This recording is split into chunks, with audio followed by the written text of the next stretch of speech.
Bonjour à toutes et à tous et bienvenue dans ce webinaire à destination des prescripteurs et orienteurs. Donc l'objectif de ce webinaire, ça va être de vous présenter votre rôle de prescripteur, vous expliquer comment le site Les emplois de l'inclusion fonctionne. Donc on va voir certains éléments de contexte par rapport à votre rôle et ensuite on fera une démonstration technique. Certains d'entre vous ne sont peut-être pas encore inscrits.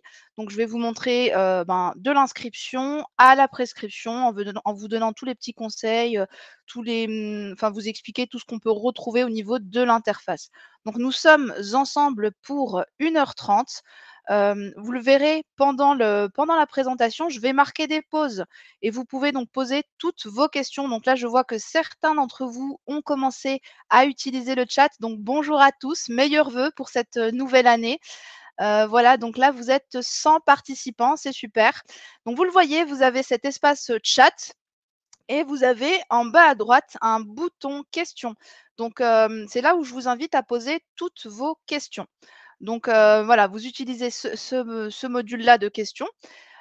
J'apporterai les réponses en direct, donc si j'ai la réponse. Parfois, il y a certaines questions, notamment qui vont être un peu plus réglementaires ou autres. Là, j'aurai pas forcément la réponse. Mais voilà, n'hésitez pas à poser vos questions. Parfois même entre participants, donc présents, on s'entraide. Donc voilà. Sachez que le support de présentation que je vous publie à l'écran sera transmis après le webinaire. Également, vous recevrez le replay, donc qui sera diffusé sur YouTube. Donc bonjour, n'hésitez pas à me dire dans quel département vous vous trouvez. Moi, pour ma part, je suis dans le territoire de Belfort, donc dans le nord-est de la France. Donc bonjour Valérie, Jocelyne, Christophe, Leïla. Ok, on a le 75, le 21. On fait le tour de France. Ah, il y a quelqu'un qui est pas loin de chez moi, c'est Delphine dans le 68. Super. Eh ben top. Alors, est-ce que vous m'entendez bien? Est-ce que le support de présentation s'affiche bien pour vous? Est-ce que, vous m'entendez bien au niveau du son? C'est OK? Voilà, n'hésitez pas du coup à réagir. Je vois que voilà, vous avez trouvé le petit bouton. De temps en temps, je prendrai la température, pour, m'assurer, voilà, est-ce que, ce que je vous ai présenté, c'était clair pour vous? Voilà, donc super. Vous m'entendez? C'est parfait. Alors j'ai beaucoup parlé, mais je ne me suis pas présentée. Donc moi, c'est Zora Hadji. Je suis chargée de déploiement pour le site Les emplois de l'inclusion et mon objectif, c'est d'accompagner les prescripteurs habilités. Donc rassurez-vous, hein, je vais vous expliquer ces notions de prescripteur habilité, d'orienteur pour qu'on puisse en savoir plus et on va concrètement rentrer sur le site pour vous montrer comment ça se passe. Eh ben, super. Donc, bonjour à tous. N'hésitez pas aussi à me dire dans quelle organisation vous travaillez. Là, je vois qu'il y a la mission locale. On a la Martinique aussi qui est représentée. Super. Voilà. Et ben, si c'est OK pour tout le monde, je vais pouvoir redémarrer. Si jamais il y a des personnes qui, entre-temps arrivent et ont des problèmes de son ou d'image, il y a un petit bouton situé à gauche, donc c'est le bouton aide. Donc si jamais je ne vois pas les messages de ces personnes qui ont des difficultés, n'hésitez pas à les inviter à utiliser le bouton aide, parce que quand je vais partager, mon écran, quand je vais être sur mon support, j'aurai pas forcément le visu sur le chat et comme vous êtes nombreux, là, on est monté à 110 participants. C'est super. On a le Pôle emploi, le département de l'Oise, on a qui d'autre? Département des Yvelines, alors ça défile, Pôle emploi de Marseille, hébergement d'urgence, super, ben, il y a une belle représentation. Allez, c'est parti, on va commencer. Du coup, je vais couper ma caméra pour qu'on puisse avoir en fait pour le replay, le fait que je coupe ma caméra, ça va agrandir l'écran pour le replay. Donc pour les personnes qui n'ont pas pu, assister, au live. Alors, le site des emplois de l'inclusion, l'objectif de ce site, c'est de faciliter la mise en relation, entre candidats. Donc quand on parle de candidats, on va parler de candidats à un emploi accompagné. C'est-à-dire que ce sont des candidats qui n'ont pas accès ou qui ont difficilement accès au marché du travail classique. Donc, ces candidats, voilà, ils n'ont pas accès au marché du travail classique. Eh bien, l'objectif, c'est de les mettre en relation avec des employeurs solidaires. Donc, des employeurs solidaires, ce sont des employeurs qui vont proposer donc un contrat de travail, une rémunération, mais également un accompagnement socio-professionnel. Donc, pendant en fait le contrat de travail, les personnes, enfin les salariés, sont également accompagnés pour lever des freins. Et sur les emplois de l'inclusion, on va retrouver plusieurs typologies d'employeurs solidaires. majoritairement, vous allez retrouver ce qu'on appelle les SIAE, structures de l'insertion par l'activité économique. On va également retrouver des GEC, donc ce sont les groupements d'employeurs pour l'insertion et la qualification, et on va retrouver ce qu'on appelle les EA, donc entreprises adaptées, dont la spécialité, donc c'est d'embaucher en majorité des personnes en situation de handicap.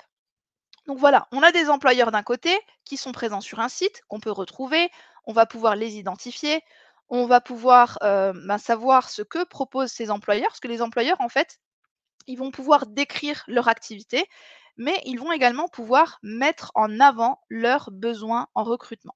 Donc, ils vont pouvoir diffuser les postes sur lesquels, du coup, ils attendent des candidatures. Et vous, en tant que prescripteur, vous allez avoir un rôle clé. Donc, vous accompagnez des publics en difficulté. Où il y a plein de solutions et l'insertion par l'activité économique ou les entreprises adaptées ou les GEC, en fait, ça peut être une solution pour vos candidats. Et donc, on vous offre cette possibilité d'utiliser cette plateforme pour, déjà, dans un premier temps, identifier les employeurs solidaires, parce que c'est pas forcément évident, on ne les connaît pas tous. Je sais que certains d'entre vous, en plus, vraiment débutent au niveau de l'insertion par l'activité économique. Vous ne connaissez pas encore tous les acteurs au niveau local. Et moi, par exemple, avant, j'étais conseillère chez Pôle emploi. Donc, il y avait dans mon agence des spécialistes de l'insertion par l'activité économique. Donc, ils connaissaient parfaitement toutes les structures, donc il y avait des partenariats, enfin, ils se connaissaient très bien. Sauf que moi, conseillère, on va dire généraliste, eh bien, je n'avais pas forcément une très bonne maîtrise. Je ne connaissais pas très bien les employeurs, je connaissais quelques noms, mais j'étais incapable de citer tous les employeurs, j'étais incapable aussi d'identifier concrètement quel type de poste était proposé par tel ou tel employeur. Et ça, c'était vraiment le rôle de ces référents IAE qu'on retrouvait en agence. Et moi, j'avais pas cette information. Et donc c'était dommage parce que je ne pensais pas toujours à mobiliser ce dispositif qu'est l'IAE parce que, ben, je maîtrisais pas trop, j'avais pas forcément ce réflexe-là. Je pensais à d'autres dispositifs, mais pas trop à celui-là et c'est dommage. Donc là, l'idée, c'est de permettre un accès à l'information à, toutes les parties prenantes. Donc les candidats peuvent accéder en toute autonomie au moteur de recherche, mais aussi, vous, prescripteurs. Et donc vous allez, par rapport au public que vous accompagnez, vous allez pouvoir orienter vos publics vers ces employeurs solidaires. Et en plus, vous allez pouvoir suivre vos prescriptions. Parce que le fait d'orienter en fait un candidat vers un employeur, c'est ce qu'on appelle une prescription. Vous prescrivez un parcours IAE, un parcours GEC pour votre candidat. Sur le site des emplois de l'inclusion, on va retrouver quatre typologies d'utilisateurs. On a le candidat. Donc le candidat, c'est le candidat qui n'a pas accès ou difficilement accès au marché du travail classique. Donc il rencontre des freins, il n'a pas la possibilité de pouvoir intégrer une entreprise classique. Donc pour information, le candidat n'a pas l'obligation d'être inscrit chez Pôle emploi. Pendant longtemps, quand on parlait d'insertion par l'activité économique, on pensait que l'inscription chez Pôle emploi était une obligation. D'un point de vue réglementaire, en fait, ça n'a jamais été le cas, hein. L'inscription n'était pas obligatoire. C'était juste une contrainte technique, puisque avant, c'était bon, donc Pôle emploi qui se chargeait effectivement de cette mise en relation, enfin de tout l'aspect administratif, mise en relation au niveau des candidats. Et effectivement, il fallait que la personne soit inscrite pour que Pôle emploi puisse délivrer, enfin faire le nécessaire, délivrer un agrément. Pareil, on verra ce que c'est un agrément, un pass IAE, enfin toutes ces terminologies. Et donc, voilà, donc c'était Pôle emploi qui s'en chargeait, il fallait forcément que le candidat soit inscrit. Donc là, on ne parle plus d'inscription, donc c'est vraiment la situation de la personne. La personne est en difficulté, qu'elle soit inscrite ou non, vous allez pouvoir l'orienter. Alors je vois qu'il y a beaucoup de messages dans le chat, je vais vérifier que tout se passe bien pour vous. OK, donc bonjour pour ceux qui viennent de nous rejoindre. Donc pour information, c'est un webinaire à destination donc des prescripteurs. On va voir ensemble, les informations donc justement sur le rôle de prescripteur habilité, d'orienteur. Donc là, je donne quelques éléments de contexte. Alors pour rappel au niveau du fonctionnement aussi, vous avez donc l'onglet chat, donc là vous pouvez interagir et vous avez aussi l'onglet questions. Du coup, vous pouvez poser vos questions dans cet onglet et on marquera des pauses pour vous répondre. Donc l'idée, c'est que je vous présente des morceaux en fait de mon support et ensuite, ben, vous puissiez vous exprimer et poser des questions directement. Voilà. Et donc replay plus support transmis après le webinaire. Pas de souci, donc bienvenue à ceux qui viennent de nous rejoindre. Allez, je reprends. Hop. Donc voilà pour les candidats. On va retrouver aussi des prescripteurs habilités.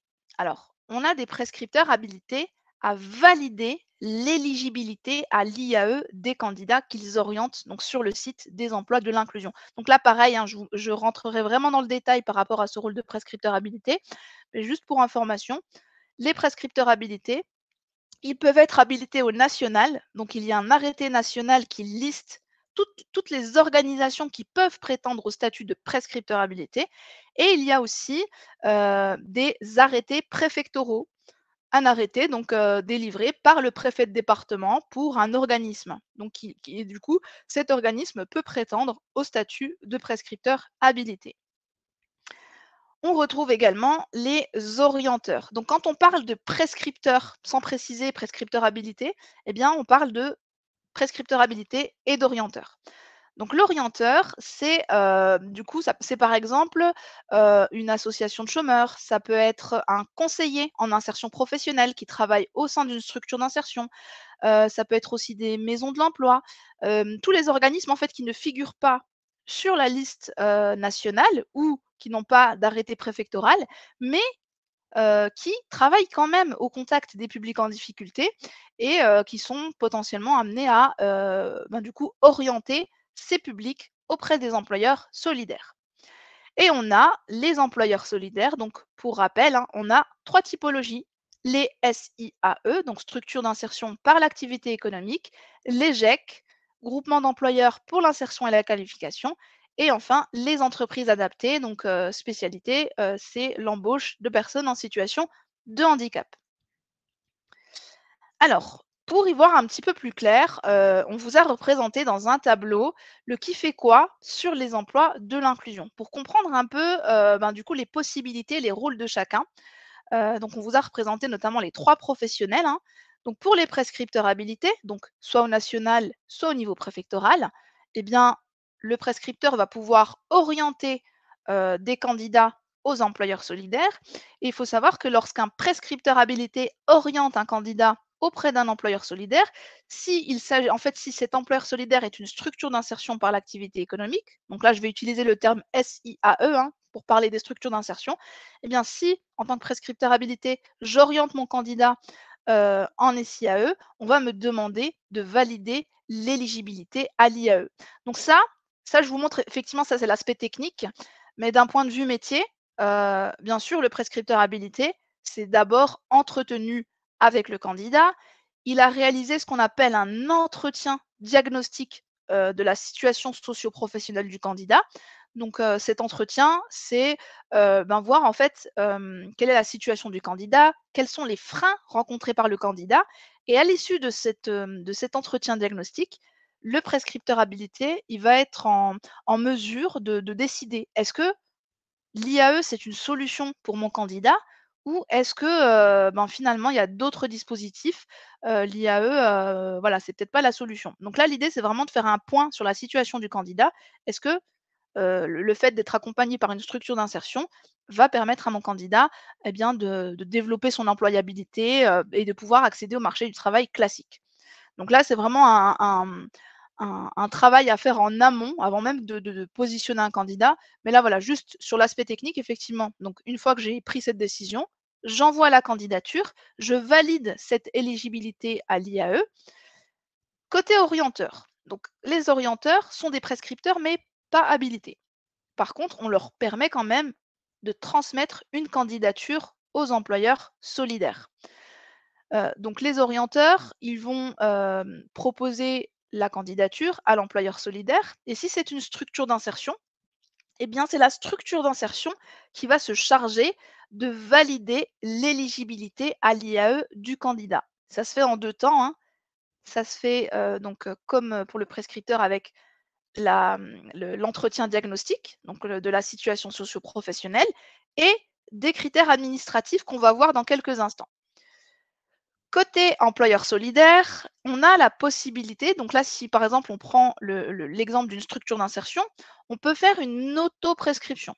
L'autoprescription, c'est par exemple quand un candidat se présente spontanément au sein de la structure. Il a entendu parler de la structure, voilà, par un ami, par un professionnel ou autre et il s'est présenté directement, dans les locaux de la structure. La structure a la possibilité de l'enregistrer directement donc dans son tableau de bord pour, matérialiser en fait cet acte de candidature. Il est venu, s'est présenté spontanément et la structure va pouvoir également valider l'éligibilité à l'IAE, donc sur la base d'un diagnostic et des critères administratifs. Critères qu'on va voir ensemble. Je vais juste changer la modalité de partage de mon écran pour que vous puissiez voir tout mon écran. Alors, juste quelques secondes. Alors, oui, Claire, je vais vous mettre le lien pour les prescripteurs habilités. Attendez, je vais juste du coup, on va voir les critères et puis après, je vous mettrai le lien de la liste des prescripteurs habilités, parce qu'on va la voir ensemble justement cette liste. Hop, alors si je partage l'intégralité de mon écran, ça devrait être bon pour vous. Donc là, on va aller voir ensemble les critères administratifs, d'éligibilité IAE. Donc là, je vais vous les partager dans le chat. Sachez que tous les liens utiles seront dans le support de présentation. Oui, Catherine, vous pouvez effectivement, participer à d'autres webinaires et le replay dans tous les cas sera transmis. Donc si vous n'avez pas l'occasion, d'assister à l'intégralité du webinaire, vous recevez le replay et du coup, vous pouvez, reprendre là où vous vous étiez arrêté. Alors, les critères. Donc on nous dit, pour les critères administratifs, hein, sur de l'insertion par l'activité économique, on nous dit que pour qu'un candidat puisse être déclaré éligible à l'IAE par une SIAE, et ça c'est important, par une SIAE, puisque vous le verrez en fonction de votre rôle sur le site des emplois de l'inclusion, eh bien, les pouvoirs qui sont accordés sont différents. Donc là, on nous dit que pour qu'un candidat puisse être déclaré éligible à l'IAE par une SIAE, ce candidat doit avoir au moins un critère administratif de niveau 1 ou le cumul de 3 critères administratifs de niveau 2. Il y a une exception donc pour les entreprises de travail temporaire d'insertion et pour les associations intermédiaires pour lesquelles on exige donc 2 critères administratifs de niveau 2 et pas 3. Donc si on regarde de près les critères administratifs de niveau 1. Donc là, vous le voyez dans le support que je vous présente. Alors je vais peut-être zoomer, je suis peut-être pas sûre que vous voyez très bien avec le partage. Donc là, dans les critères administratifs de niveau 1, donc dans le support de présentation, vous avez sur la gauche des critères et sur la droite des pièces justificatives. Là, heu en tant que prescripteur, donc là, c'est plutôt pour les prescripteurs habilités que ça va, que c'est important, puisque les orienteurs ne valident pas l'éligibilité à l'IAE. Pour autant, c'est bien en tant qu'orienteur de voir si effectivement son candidat correspond bien aux critères. Puisque quand on est orienteur et qu'on transmet la candidature à un employeur, il faut qu'ensuite, voilà, si l'employeur réalise le diagnostic et la validation des critères, il faut qu'il puisse effectivement retrouver ces critères-là. Et donc sur la droite, les pièces justificatives, en tant qu'orienteur ou prescripteur habilité, vous n'avez aucune pièce justificative à fournir. Ce sont vraiment cette partie-là, ça concerne les employeurs. Donc, dans les critères de niveau 1, on va retrouver les bénéficiaires du RSA. On va retrouver les allocataires ASS. Donc, c'est une allocation qui est délivrée par Pôle emploi. Allocation de solidarité spécifique. On va retrouver les allocataires AAH, donc l'allocation aux adultes handicapés. Et enfin, le quatrième critère de niveau 1, c'est demandeur d'emploi de très longue durée. Et là, on parle vraiment d'inscription en continu chez Pôle emploi. Parce qu'en fait, on ne peut pas qualifier quelqu'un de demandeur d'emploi s'il n'est pas inscrit chez Pôle emploi. Donc c'est vraiment un terme juridique, hein, donc on est vraiment sur de l'inscription en continu chez Pôle emploi. Par exemple, une personne qui n'est pas inscrite chez Pôle emploi, mais est en recherche d'emploi, on ne peut pas retenir ce critère. Tout à l'heure, quand je vous parlais des candidats, je vous expliquais que l'inscription chez Pôle emploi n'est pas une obligation. Donc là, je vous le confirme, hein, ce n'est pas une obligation. Par contre, s'agissant de ce critère, donc si on veut retenir ce critère, effectivement, on est bien sur de l'inscription effective chez Pôle emploi. Pour les critères administratifs de niveau 2. Donc dans les critères administratifs de niveau 2, on va retrouver le niveau d'études CAP, BEP ou infra, les plus de 50 ans, les moins de 26 ans, les sortants de l'aide sociale à l'enfance, les demandeurs d'emploi de longue durée. Donc là, c'est légèrement différent, c'est entre 12 à 24 mois d'inscription en continu chez Pôle emploi. On a également les personnes en situation de handicap, les parents isolés, les personnes sans hébergement ou hébergées ou ayant un parcours de rue, les réfugiés statutaires, protégés subsidiaires ou demandeurs d'asile, les résidents donc en ZRR ou en QPV, donc ZRR, zone de revitalisation rurale, et QPV, quartier prioritaire de la politique de la ville. Et enfin, il y a 3 nouveaux critères qui ont fait leur apparition, suite au dernier arrêté. Donc ces critères, en fait, ils sont fixés par un arrêté national. Et donc là, le dernier arrêté en date, il me semble que c'est le 1er septembre 2021. Et dans ce dernier arrêté, du coup, on a intégré 3 nouveaux critères, notamment sortant de détention ou personnes placées donc sous main de justice, un critère lié à la maîtrise de la langue française, sachant que pour certains critères, on attend encore, du coup un arbitrage, en fait un mode opératoire pour, bah, du coup donner plus d'explications. Parce que là, par exemple, il y a une question qui revient souvent, on parle d'évaluation français langue étrangère, on ne sait pas qui délivre, cette évaluation. Est-ce que c'est forcément un organisme de formation? Voilà, donc là, on attend encore des précisions, c'est en cours de traitement. Il y aura un document questions-réponses qui sera publié à ce sujet, qui sera diffusé donc par la DGEFP. Vous aurez, effectivement un peu plus de précisions sur toutes ces notions, réglementaires. Mais vous concernant en tant que prescripteur habilité, donc pour ceux qui sont prescripteurs habilités, vous le saurez bientôt, hein, d'ailleurs, parce que j'ai vu tout à l'heure Catherine qui disait: «Je ne sais pas si je suis prescripteur habilité». On va bientôt voir la liste, si vous êtes prescripteur, habilité ou orienteur. Et voilà, donc vous concernant, ça aura pas trop d'impact et vous verrez pourquoi. Donc maîtrise de la langue française et enfin mobilité. Mobilité, là pareil, on nous parle de diagnostic mobilité délivré par un prescripteur habilité. Donc là, à l'heure actuelle, je ne sais pas, voilà, est-ce que ce diagnostic mobilité, il est délivré dans le cadre d'une prestation ou il peut être délivré par simple attestation. Là, j'attends encore des précisions, ça va être prochainement publié. Voilà pour les critères administratifs. Alors, je vais retourner sur mon tableau et donc notamment sur le tableau du qui fait quoi. Voilà. Donc là, comme je vous le disais, l'employeur solidaire, il valide l'éligibilité à l'IAE en 2 temps. Entretien diagnostic de la situation professionnelle. Est-ce que l'IAE, c'est une solution? Est-ce que les freins rencontrés par le candidat, effectivement, l'empêchent d'accéder au marché du travail classique? Oui, non. Et puis, ces critères administratifs. Et il faut savoir que donc, la structure d'insertion, elle va être amenée à faire cette validation d'éligibilité à l'IAE dans 3 cas. Premier cas, on l'a vu, c'est l'autoprescription, puisque j'enregistre moi-même le candidat, donc je prends cette responsabilité de vérifier cette éligibilité. Deuxième cas, on l'a vu aussi, c'est lorsqu'un orienteur a transmis la candidature, puisque l'orienteur n'est pas habilité à valider cette éligibilité. Et le troisième cas, qui n'est pas représenté dans le tableau, c'est lorsqu'un candidat a utilisé le site des emplois de l'inclusion pour postuler en toute autonomie. Donc dans ces 3 cas-là, c'est l'employeur qui va valider l'éligibilité, qui va s'assurer effectivement que les pièces justificatives sont bien conformes.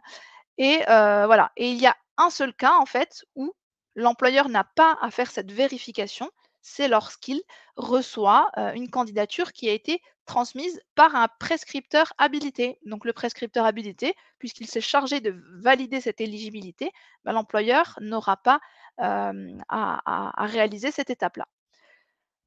Pour autant, hein, je sais que les employeurs, même quand ils reçoivent une candidature, déjà validée, ils vont quand même, pour certains, effectivement vérifier, au niveau des freins, en fait, vérifier, la situation du candidat et voir si la structure, elle peut répondre, à ce besoin d'accompagnement. Mais voilà, on n'est plus sur de la vérification administrative de l'éligibilité. Et enfin, donc les employeurs solidaires, donc notamment les structures d'insertion, lorsqu'elles vont valider une embauche sur le site des emplois de l'inclusion, ces structures vont pouvoir obtenir un pass IAE. Le pass IAE, c'est le nouveau nom que l'on donne à l'agrément, donc un agrément qui permet d'entrer en parcours d'insertion par l'activité économique. Et donc, les employeurs peuvent obtenir ce pass.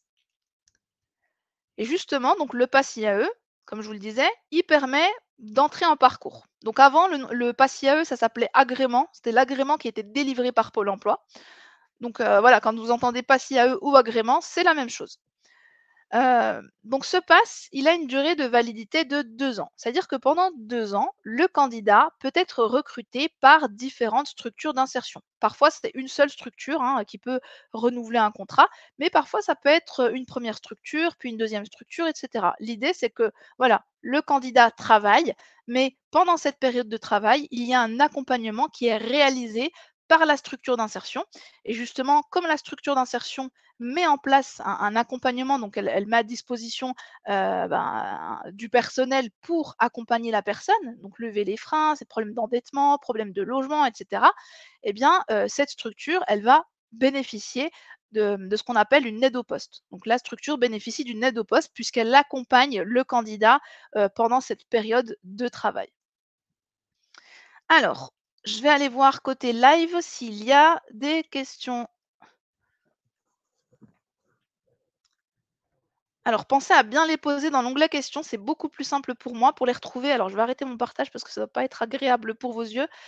Alors, une question de Mohamed. Les primo-demandeurs d'asile peuvent être orientés.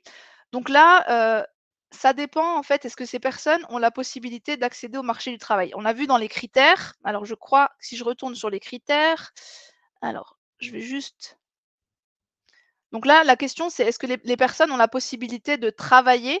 Donc là, s'il y a une autorisation de travail, oui. Sachant que, alors je vais retourner sur les critères administratifs. Hop, on a réfugié statutaire, protégé subsidiaire ou demandeur d'asile. Donc ça fait partie des critères, mais la personne doit avoir un titre de séjour avec, donc pour les demandeurs d'asile, une autorisation temporaire de travail. Donc je vais vous le mettre dans le chat. Ou sinon, vous allez directement dans le, comment? Dans la partie, en fait, critères administratifs. Donc voilà, il faut une autorisation temporaire de travail. Donc faut faire très, très attention au niveau du statut de la personne. Parce que, quand vous orientez une personne, elle peut vous dire: «Bah oui, moi j'ai tel statut, tel statut». Après, heu, si effectivement vous n'avez pas cette information, l'employeur, dans tous les cas, il vérifie. Comme n'importe quel employeur, en fait, quand on reçoit une candidature, quand on reçoit un candidat, il y a toujours une vérification. Est-ce que la personne, effectivement, elle a les bons documents? En plus, je sais que parfois, en fonction des titres de séjour, c'est pas forcément évident. Je sais que quand je travaillais chez Pôle emploi, on se posait souvent des questions sur, est-ce qu'on peut inscrire la personne ou pas? Est-ce qu'elle peut accéder au marché du travail ou pas? Donc là, l'employeur, il peut, faire une demande en préfecture pour s'assurer effectivement que ça fonctionne. Mais, voilà, donc, quand vous faites l'orientation, si effectivement il y a cette, autorisation temporaire de travail, c'est bon et il y a une sécurité côté employeur puisque l'employeur va aussi vérifier les documents administratifs. Donc on sera plus sur la vérification des critères, hein, on sera vraiment sur la vérification, du contrat de travail. Est-ce que cette personne, elle est autorisée à travailler, en France? Pensez à bien poser vos questions dans l'onglet questions, s'il vous plaît, parce que sinon elles vont défiler, je ne vais pas les voir. Donc copier en fait, il faut juste les copier-coller, vous les mettez dans l'onglet questions. Alors je vais essayer de trier par vote, pour l'instant, non, il n'y a pas de vote sur les questions, donc je vais faire comme ça. Alors une question de Chantal. Une inscription à Pôle emploi de 2 ans, due à un travail à temps très partiel, est-elle valable? Alors effectivement, Chantal, vous vous posez la question, en fait, par rapport aux critères administratifs. Est-ce que, finalement, une personne qui a un critère demandeur d'emploi de très longue durée, donc elle a maintenu son inscription chez Pôle emploi, est-ce qu'elle est éligible ou pas? Alors si effectivement vous regardez le critère seul, ben, on se dit oui, puisque le critère seul nous dit on parle d'inscription chez Pôle emploi. Mais pour rappel, le diagnostic d'éligibilité IAE, ça se fait en 2 temps. Premier temps, l'entretien diagnostic. Donc l'entretien diagnostic, il va venir compléter les critères administratifs. Donc si effectivement vous prenez juste le critère, eh ben, on peut se dire oui, mais c'est votre expertise, c'est votre analyse de la situation qui va être déterminante. Donc quand vous allez faire une orientation, eh bien, effectivement, la personne, elle est inscrite depuis plus de 2 ans, mais elle a travaillé. C'est votre, expertise qui va faire foi. Donc là, il y a une confiance qui est donnée au prescripteur habilité.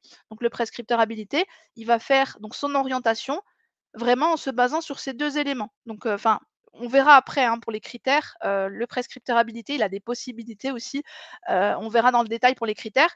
Mais en tout cas, ce qui va être vraiment déterminant pour le prescripteur, c'est le diagnostic socio-professionnel. Est-ce que mon candidat vraiment il a des difficultés? Est-ce que, c'est le temps partiel, c'est 2 heures finalement par semaine, ça convient pas, ça lui permet pas de vivre, convenablement? Voilà, c'est vraiment votre expertise, votre connaissance du candidat qui va être déterminante. Alors, une question de Sherifa. Donc, est-il possible de suspendre un pass IAE? Alors oui, la suspension du pass IAE est possible. Pour l'instant, c'est possible techniquement pour les employeurs et prochainement, ce sera possible aussi pour les prescripteurs habilités. Donc là, on est en train de travailler dessus puisque dans le décret, il y a un décret donc sur l'IAE qui a été publié le 30 août 2021. On nous dit: «Les prescripteurs habilités peuvent désormais suspendre un pass IAE. Donc cette interface, elle va être prochainement disponible et vous pourrez du coup suspendre un pass IAE, par exemple, quand le candidat, ben, n'est plus en contrat pour, conserver ce pass IAE. Justement, on va voir ensemble après les fonctionnalités qui sont offertes pour les prescripteurs habilités. Ça vous donnera un peu plus d'informations. Alors, une question de Lauriane. Pouvez-vous préciser de quoi vous parlez quand vous évoquez l'aide au poste? Cela fait partie de l'accompagnement pour la levée des freins à l'insertion. L'accompagnement ne concerne pas que le poste en lui-même, il me semble. En fait, c'est le nom que l'on donne à l'aide financière. Donc, l'aide au poste, c'est le nom que l'on donne à l'aide financière. Quand une structure elle va recruter un candidat, elle va demander un pass IAE, eh bien, elle va pouvoir bénéficier d'une aide financière. Puisque, comme je vous le disais, la structure, ben, elle accompagne le candidat, donc sur le poste, elle accompagne le candidat sur, la levée des freins. Donc, voilà, c'est une aide financière.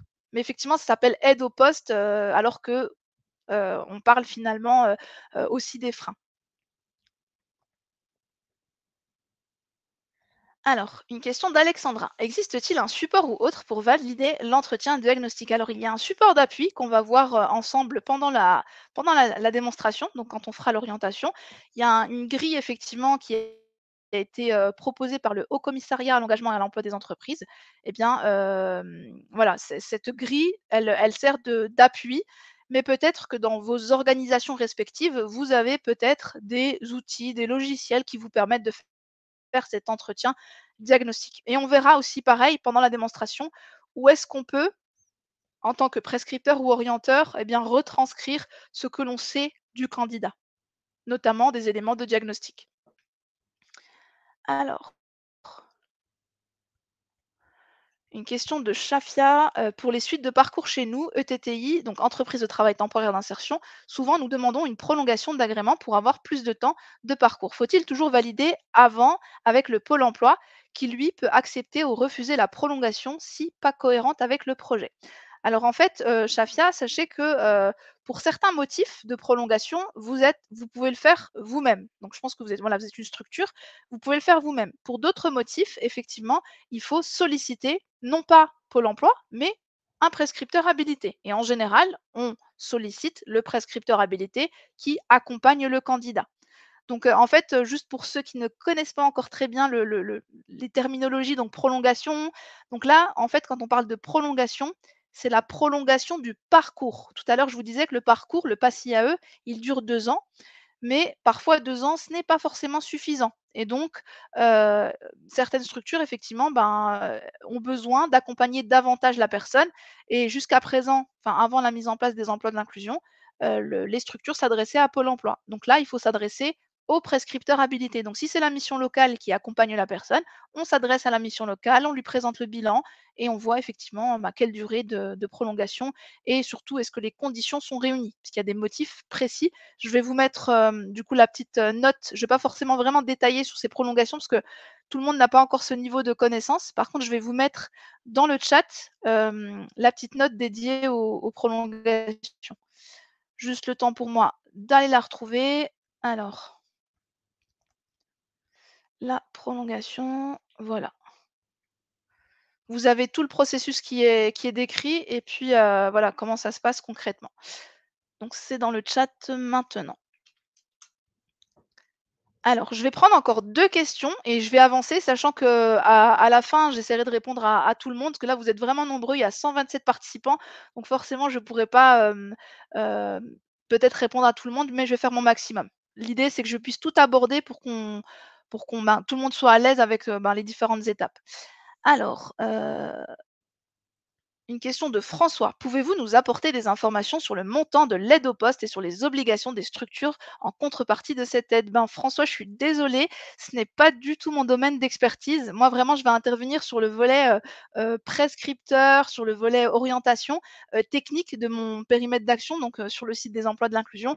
Par contre, effectivement, sur cette notion d'aide au poste, je ne pourrais pas vous répondre. Par contre, comme il y a des structures d'insertion présentes, n'hésitez pas, du coup, s'il y a des employeurs présents, à donner cette information pour François dans le chat, donner au moins des, voilà, des éléments de réponse. Donc, François, il aimerait bien connaître le montant de l'aide au poste et les obligations des structures. Donc, s'il y a un employeur ou plusieurs qui peuvent répondre, ce serait vraiment sympa. Merci. Allez, je prends du coup, alors il est 35, non, du coup, je vais avancer et puis après on reviendra sur les questions. Alors, là, on va voir ensemble mon partage, je vais le changer. Voilà. On va voir ensemble justement le statut de prescripteur habilité. Je vais vous mettre le lien tout de suite. Là, je me souviens de Catherine tout à l'heure qui demandait effectivement la liste. Alors, la liste, elle est là. Voilà, ça vous donnera le lien précis. Et je vous mets ça dans le chat. Donc, prescripteur habilité.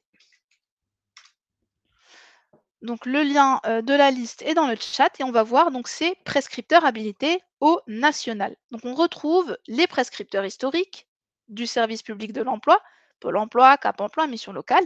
On a également donc les prescripteurs habilités du conseil départemental. Il faut savoir aussi que le conseil, enfin certains conseils départementaux délèguent le suivi des bénéficiaires du RSA à certaines organisations. Donc, si en tant qu'organisation, vous avez une convention en fait de partenariat par rapport au suivi des bénéficiaires du RSA, eh bien, vous pouvez prétendre au statut de prescripteur habilité. On retrouve les SPIP, services pénitentiaires d'insertion et de probation. On a la protection judiciaire de la jeunesse. On a les CCAS, les PLI, on a les acteurs de l'hébergement, CHRS, CHU, UDA, CPH. Je ne vais pas forcément tous vous les lister parce que c'est vraiment long et on risque du coup de, de grappiller un peu trop de temps au niveau de la présentation. Je vous l'ai mis dans le chat. Mais voilà, vous avez tous ces acteurs, donc AFPA, Point Information Jeunesse, la CAF, la MSA, les écoles de la deuxième chance, voilà, les XAPA, donc les centres de soins d'accompagnement et de prévention de l'addictologie. Qu'est-ce qu'on retrouve encore? Les foyers de jeunes travailleurs. Donc n'hésitez pas à regarder cette liste et vous le verrez de toute façon quand on s'inscrit, on nous remet cette liste avant de s'inscrire, c'est-à-dire qu'on va vous demander: «Est-ce que vous travaillez dans l'une de ces organisations?» Donc même si vous ne la connaissez pas par cœur, vous n'avez pas forcément besoin d'aller sur cette liste-là. Quand vous vous inscrivez, en fait, on va vous proposer cette liste et si vous n'êtes pas dans la liste, vous cliquez sur «Autres» et ensuite il y aura, différentes options. Donc voilà pour les prescripteurs habilités, ceux qui sont habilités au national. Et comme je vous l'avais précisé, hein, certains prescripteurs habilités sont habilités au niveau préfectoral, enfin au niveau départemental, pardon, par arrêté préfectoral. Et donc là, c'est un arrêté qui liste donc les organismes concernés. Alors, le prescripteur habilité, qu'est-ce qu'il peut faire concrètement sur le site? On l'a vu dans le tableau, il fait les orientations, donc à travers des candidatures transmises aux employeurs solidaires. Le prescripteur habilité valide l'éligibilité à l'IAE d'un candidat pour 6 mois. Donc ça se fait suite à un entretien diagnostic. En fait, quand on va transmettre la candidature, on va d'office valider l'éligibilité à l'IAE du candidat pour 6 mois.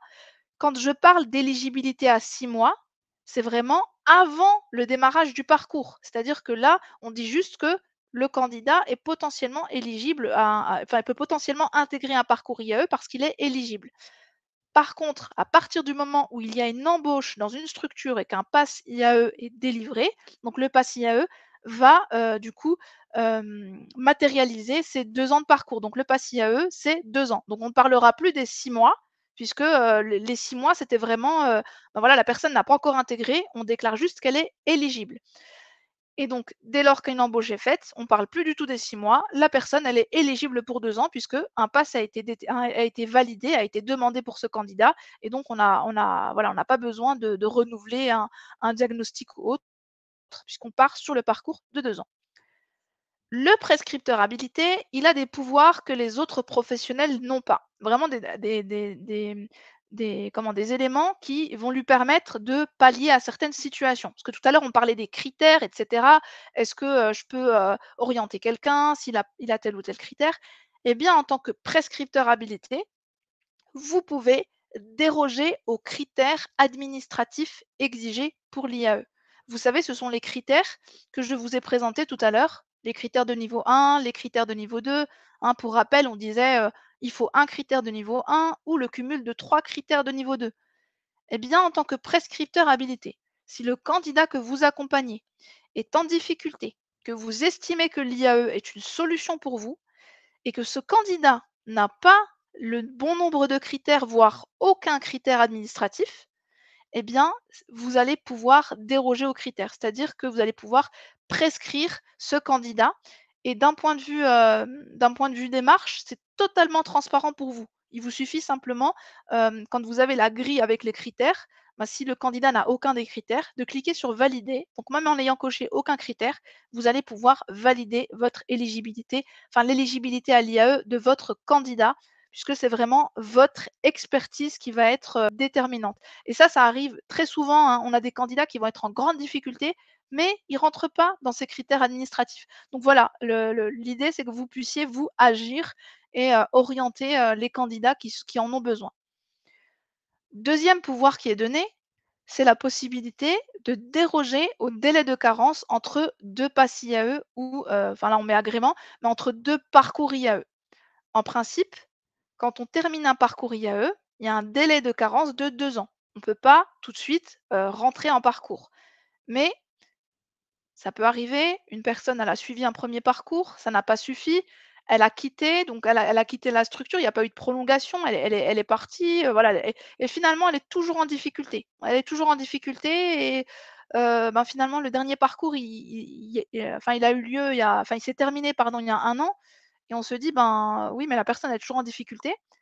Un employeur, il pourrait pas, lui, en autoprescription, donc déroger à ce délai de carence. Donc si un employeur fait une autoprescription ou un orienteur fait une orientation, on lui dira: «Attention, le candidat, il a déjà un parcours. Vous ne pouvez pas l'orienter, sauf si vous vous adressez à un prescripteur habilité». Donc là, c'est vraiment un vrai plus qui est donné au prescripteur habilité. Pareil, là, c'est votre expertise qui compte. Est-ce que c'est nécessaire de déroger au délai de carence? Est-ce qu'on repart sur un nouveau parcours de 2 ans au regard de la situation du candidat. Et là, pareil, c'est totalement transparent pour vous, prescripteur habilité, puisqu'il vous suffit de transmettre la candidature. Vous ne serez pas bloqué, en fait, c'est transparent pour vous. On en parlait tout à l'heure avec la question de Shafia, il me semble, c'était la prolongation du pass IAE. Le pass IAE, hein, c'est un parcours de 2 ans. Donc, pendant 2 ans, on peut être recruté par différentes structures d'insertion. Et comme on le disait, parfois, la situation du candidat, du coup, n'a pas, enfin, il n'est pas encore prêt finalement, il n'est pas encore prêt pour le marché du travail classique. Et il y a nécessité de prolonger le parcours. Il y a peut-être prolonger 6 mois, 12 mois, voilà. Et donc, le prescripteur habilité, avec donc sous certains motifs, va pouvoir prolonger le pass IAE. Donc, je vous avais mis le lien des prolongations, mais je ne sais pas si entre-temps, il y a eu beaucoup d'échanges et peut-être que le lien, je vais peut-être vous le remettre. Du coup, voilà, prolonger un pass IAE. Alors, il est là. Non, il est là. Je vous le remets dans le chat. Ça vous donne en fait les motifs Ah bah, il est là en fait, j'ai pas besoin de le recoller, vous l'avez juste ici. Finalement, il n'y a pas eu trop d'échanges donc vous avez ici, les informations sur la prolongation et donc concrètement, une prolongation, comment ça se passe? La personne est en parcours, elle est actuellement, en contrat avec une structure. La structure s'aperçoit que la personne n'est pas prête pour le marché du travail classique. Elle va, donc solliciter le prescripteur habilité et lui expliquer la situation du candidat. Et donc, il faut argumenter, hein, pourquoi on demande une prolongation. Une prolongation, c'est pas forcément automatique. Voilà, il y a nécessité de prolonger. On va regarder effectivement si on a les bons motifs. Est-ce qu'on peut, au regard de la situation du candidat, donc il y a des motifs, hein, par exemple, une personne qui est enfin qui a une RQTH, donc reconnaissance de la qualité de travailleur handicapé. Voilà, en fonction des motifs, on va pouvoir dire, bah, OK, il y a une prolongation, mais c'est pas forcément automatique. Donc je choisis un motif et ensuite, je m'adresse au prescripteur habilité. Je lui expose la situation. Pourquoi il y a besoin de prolonger le pass IAE? Parce que le candidat, rencontre telle ou telle difficulté. Voilà ce qu'on a fait en termes d'accompagnement, donc dresser un bilan de ce qui a été fait et surtout justifier la prolongation. Qu'est-ce qu'on envisage de faire au-delà de ces 2 ans? Qu'est-ce qu'on envisage de faire en plus, est-ce que, qui justifie en fait la prolongation? Est-ce que voilà, on va mettre en place, un accompagnement, un peu plus renforcé, voilà, donc ça, c'est vraiment la structure et le prescripteur habilité qui discutent, de la situation du candidat et c'est si le prescripteur habilité donne son autorisation, eh bien l'employeur pourra enregistrer cette autorisation directement sur le site. Et on en parlait aussi tout à l'heure, la fonctionnalité de suspension du pass IAE qui va prochainement être disponible pour les prescripteurs habilités. Alors, petit focus sur le statut d'orienteur. Donc les orienteurs, je vous le disais tout à l'heure, hein, c'est par exemple des clubs sportifs, des éducateurs de rue, des associations de chômeurs, des bénévoles associatifs, pardon, des conseillers en insertion professionnelle qui travaillent au sein des structures d'insertion. L'orienteur, il peut s'inscrire dans le cadre de son organisation ou seul. Donc concrètement, un particulier peut être orienteur. Par exemple, voilà, je peux m'inscrire moi en tant que particulier pour aider une personne, voilà, je sais qu'elle est en difficulté, elle est pas forcément autonome pour faire ses démarches. Et ben, on me permet de m'inscrire et de proposer, du coup la candidature de cette personne aux employeurs solidaires. Et ensuite, hein, l'employeur solidaire va, diagnostiquer la situation du candidat. Donc toute cette partie, diagnostic de la situation est, réalisée par la structure d'insertion. Voilà, donc l'orienteur, il va juste, en quelque sorte, faire la mise en relation. Alors, je vais retourner côté chat pour voir s'il y a des questions. Je regarde l'heure en même temps. Ça m'a l'air d'être bon. Alors alors du coup, juste avant de répondre aux questions, est-ce que c'était clair pour vous ce que je vous ai présenté jusqu'à présent? Est-ce que vous vous sentez un peu plus à l'aise par rapport au contenu qu'on a pu voir ensemble? OK, super, merci pour vos retours. Allez, on va prendre les questions. Je vais essayer de faire les questions. Alors, il est quelle heure? On a dit jusqu'à 15h30. OK, je vais essayer de faire 5 minutes de questions-réponses et puis après, je vais avancer sur la démonstration. En plus, peut-être que, effectivement, la démonstration répondra à certaines questions. Alors du coup, je vais prioriser les questions des prescripteurs, parce que je vois qu'il y a pas mal de questions transmises par les employeurs. Je vais quand même prioriser les questions des prescripteurs, puisque là, le webinaire, il est vraiment dédié aux prescripteurs habilités et orienteurs. Je sais qu'il y a des structures qui sont présentes, mais sachez que vous avez des webinaires pour les structures qui sont organisées. Là, il n'y a pas de nouvelles dates, mais je sais que ma collègue Sarah, qui se charge de ces webinaires, va planifier prochainement des webinaires justement questions-réponses pour les employeurs. Alors, une question de Jocelyne. La durée du pass s'interrompt-elle, pardon, si le contrat de travail s'arrête et ne couvre pas la durée de 24 mois? Alors, dans les motifs de suspension, il y a le motif, contrat de travail terminé. Donc, effectivement, la structure, quand la personne, quitte, donc la structure, eh bien, la structure va suspendre le pass IAE avec le motif contrat de travail terminé, ce qui va permettre de conserver la durée du, pass IAE. Et si demain, une autre structure embauche ce candidat, la suspension du pass IAE sera automatiquement levée et on reprendra donc la durée restante. Alors,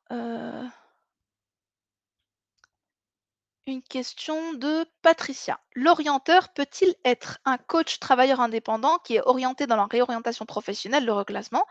Oui, oui, oui, tout à fait. En fait, tout le monde peut être orienteur. Il n'y a vraiment pas de restriction. C'est-à-dire que, n'importe qui peut être orienteur, peu importe son activité professionnelle, on peut être orienteur parce qu'on peut tous être amenés à aider des personnes et d'ailleurs, il y a quelques mois, je ne me souviens plus quand exactement, il y a eu un particulier qui avait témoigné sur le forum de l'inclusion en expliquant qu'il avait, du coup, enfin, il voyait une personne sans domicile fixe et il a voulu l'aider, donc il s'est inscrit en tant qu'orienteur et il a orienté cette personne, du coup, auprès des employeurs solidaires. Donc vraiment l'idée, c'est de démocratiser l'insertion par l'activité économique, de faire connaître à un maximum de monde, et du coup de permettre à tout le monde de pouvoir aider, de tendre la main vers une personne qui n'est pas forcément habituée, aux organismes. Ce qu'on Vous savez, c'est les personnes que l'on qualifie, d'invisibles administrativement parlant, parce qu'elles ne vont pas pousser les portes de d'associations ou d'organismes et du coup, ben, tout le monde peut, du coup être orienteur. Voilà, si on est bénévole, particulier, vraiment, pas de restriction. Donc toutes les personnes qui ont envie d'aider quelqu'un peuvent, s'inscrire en tant qu'orienteur. Donc c'est vraiment le message à passer, après c'est vrai que le fait qu'on soit orienteur, c'est peut-être pas forcément évident dans un premier temps parce qu'on ne connaît pas, très bien le dispositif, hein, d'insertion par l'activité économique. Donc peut-être que quand on veut, donc on peut s'inscrire, mais on peut aussi s'appuyer sur l'expertise, ben, des structures, des prescripteurs. Donc vous le verrez, hein, dans le site, il y a aussi, un moteur de recherche de prescripteurs habilités. Donc c'est vraiment au choix. En tout cas, ça permet à tout le monde d'avoir accès à l'information. Qui peut aider, qui recrute, qui fait quoi. Donc alors qu'avant ces informations, elles étaient pas forcément, disponibles pour tout le monde. Alors, je vois qu'il y a beaucoup de questions transmises par les employeurs. Une question de Karine. Quels sont les contrôles du PASS IAE? Quels organismes, voilà, font ces contrôles? Qui est responsable en cas de non-validité des critères pour l'IAE? Alors, il faut savoir effectivement qu'il y a des contrôles a posteriori, pour les embauches, mais uniquement les embauches pour lesquelles c'est la structure d'insertion qui a réalisé elle-même le diagnostic d'éligibilité. Donc si moi, en tant qu'employeur, j'ai fait une autoprescription ou si j'ai reçu une candidature, transmise soit par le candidat, soit par un orienteur et donc j'ai pris cette responsabilité de cocher les critères en disant: «Bah, voilà, il est bénéficiaire du RSA» et cetera eh bien, j'ai cette responsabilité non seulement de m'assurer que les critères sont justes, donc bien voir la pièce justificative et donc je serai contrôlée, je peux être potentiellement contrôlée et c'est la DETS qui réalise ce contrôle. Donc pour info, la DETS, hein, c'est le nouveau nom que l'on donne à la directe. Donc la DETS, voilà, la directe, elle est au niveau départemental qui va se charger de ces contrôles. Par contre, si c'est une embauche suite à une orientation, transmise par un prescripteur habilité. Là, il n'y a pas de contrôle puisque, on le disait, hein, le prescripteur, on ne va pas lui demander de fournir des pièces justificatives et on va pas et il peut en plus déroger aux critères. Donc là, c'est pour ça que je disais que les prescripteurs habilités ont un vrai pouvoir, et du coup, il ne faut pas hésiter à les solliciter, pour certaines situations. D'ailleurs, ça arrive, hein, les employeurs, ils veulent embaucher quelqu'un, ils s'aperçoivent en fait que, la personne, elle a pas les critères, mais qu'elle est en grande difficulté, eh bien, voilà, il faut pas hésiter à nouer des partenariats au niveau local pour voir comment travailler entre prescripteurs, orienteurs et employeurs solidaires, de bien aussi, comprendre les difficultés de chacun et que tout ça s'articule bien, ben, dans le but de bien aider les personnes en difficulté. Alors, une question de Chantal. Pouvez-vous préciser quelles structures n'ont besoin que de 2 critères de niveau 2 pour valider l'éligibilité? Alors, ce sont les entreprises de travail temporaire d'insertion et les associations intermédiaires. Voilà, donc ça, c'est vraiment les structures, hein, côté employeur. Côté prescripteur habilité, on ne tiendra pas compte du nombre de critères puisque d'office, on sait qu'on peut déroger. Alors, une question de Virginie. WeCare, j'espère que j'écorche pas le le nom, mission locale de Rennes, est-il orienteur ou prescripteur? Donc WeCare, en fait, c'est une mission locale? Si j'ai bien compris? Donc si c'est une mission locale, oui, il est reconnu prescripteur. Donc si j'ai bien compris la question, voilà, vous dites que WeCare, c'est une mission locale et si oui, ben, effectivement, ils sont prescripteurs habilités.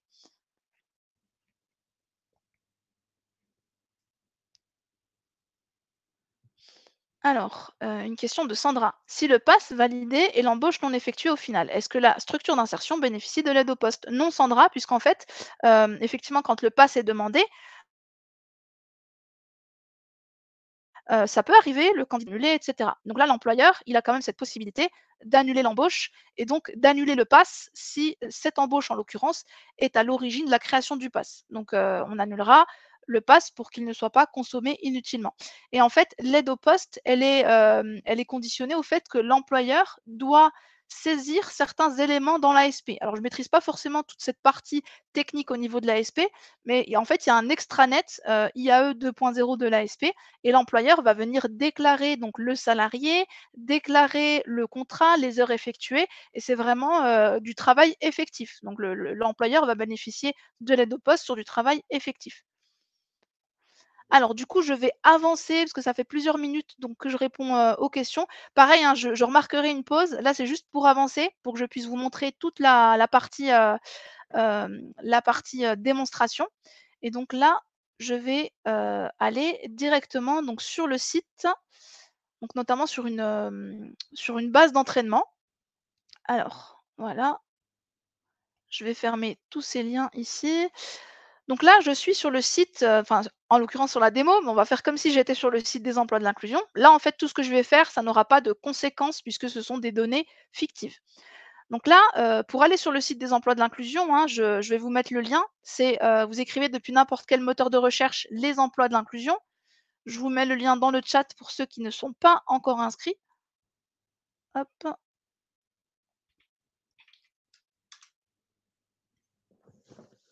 voilà, donc le lien qui va bien et puis on va voir ensemble comment, en tant que prescripteur habilité ou orienteur, on s'inscrit. Donc quand on arrive sur le site des emplois de l'inclusion, vous avez un bouton ici «S'inscrire, se connecter».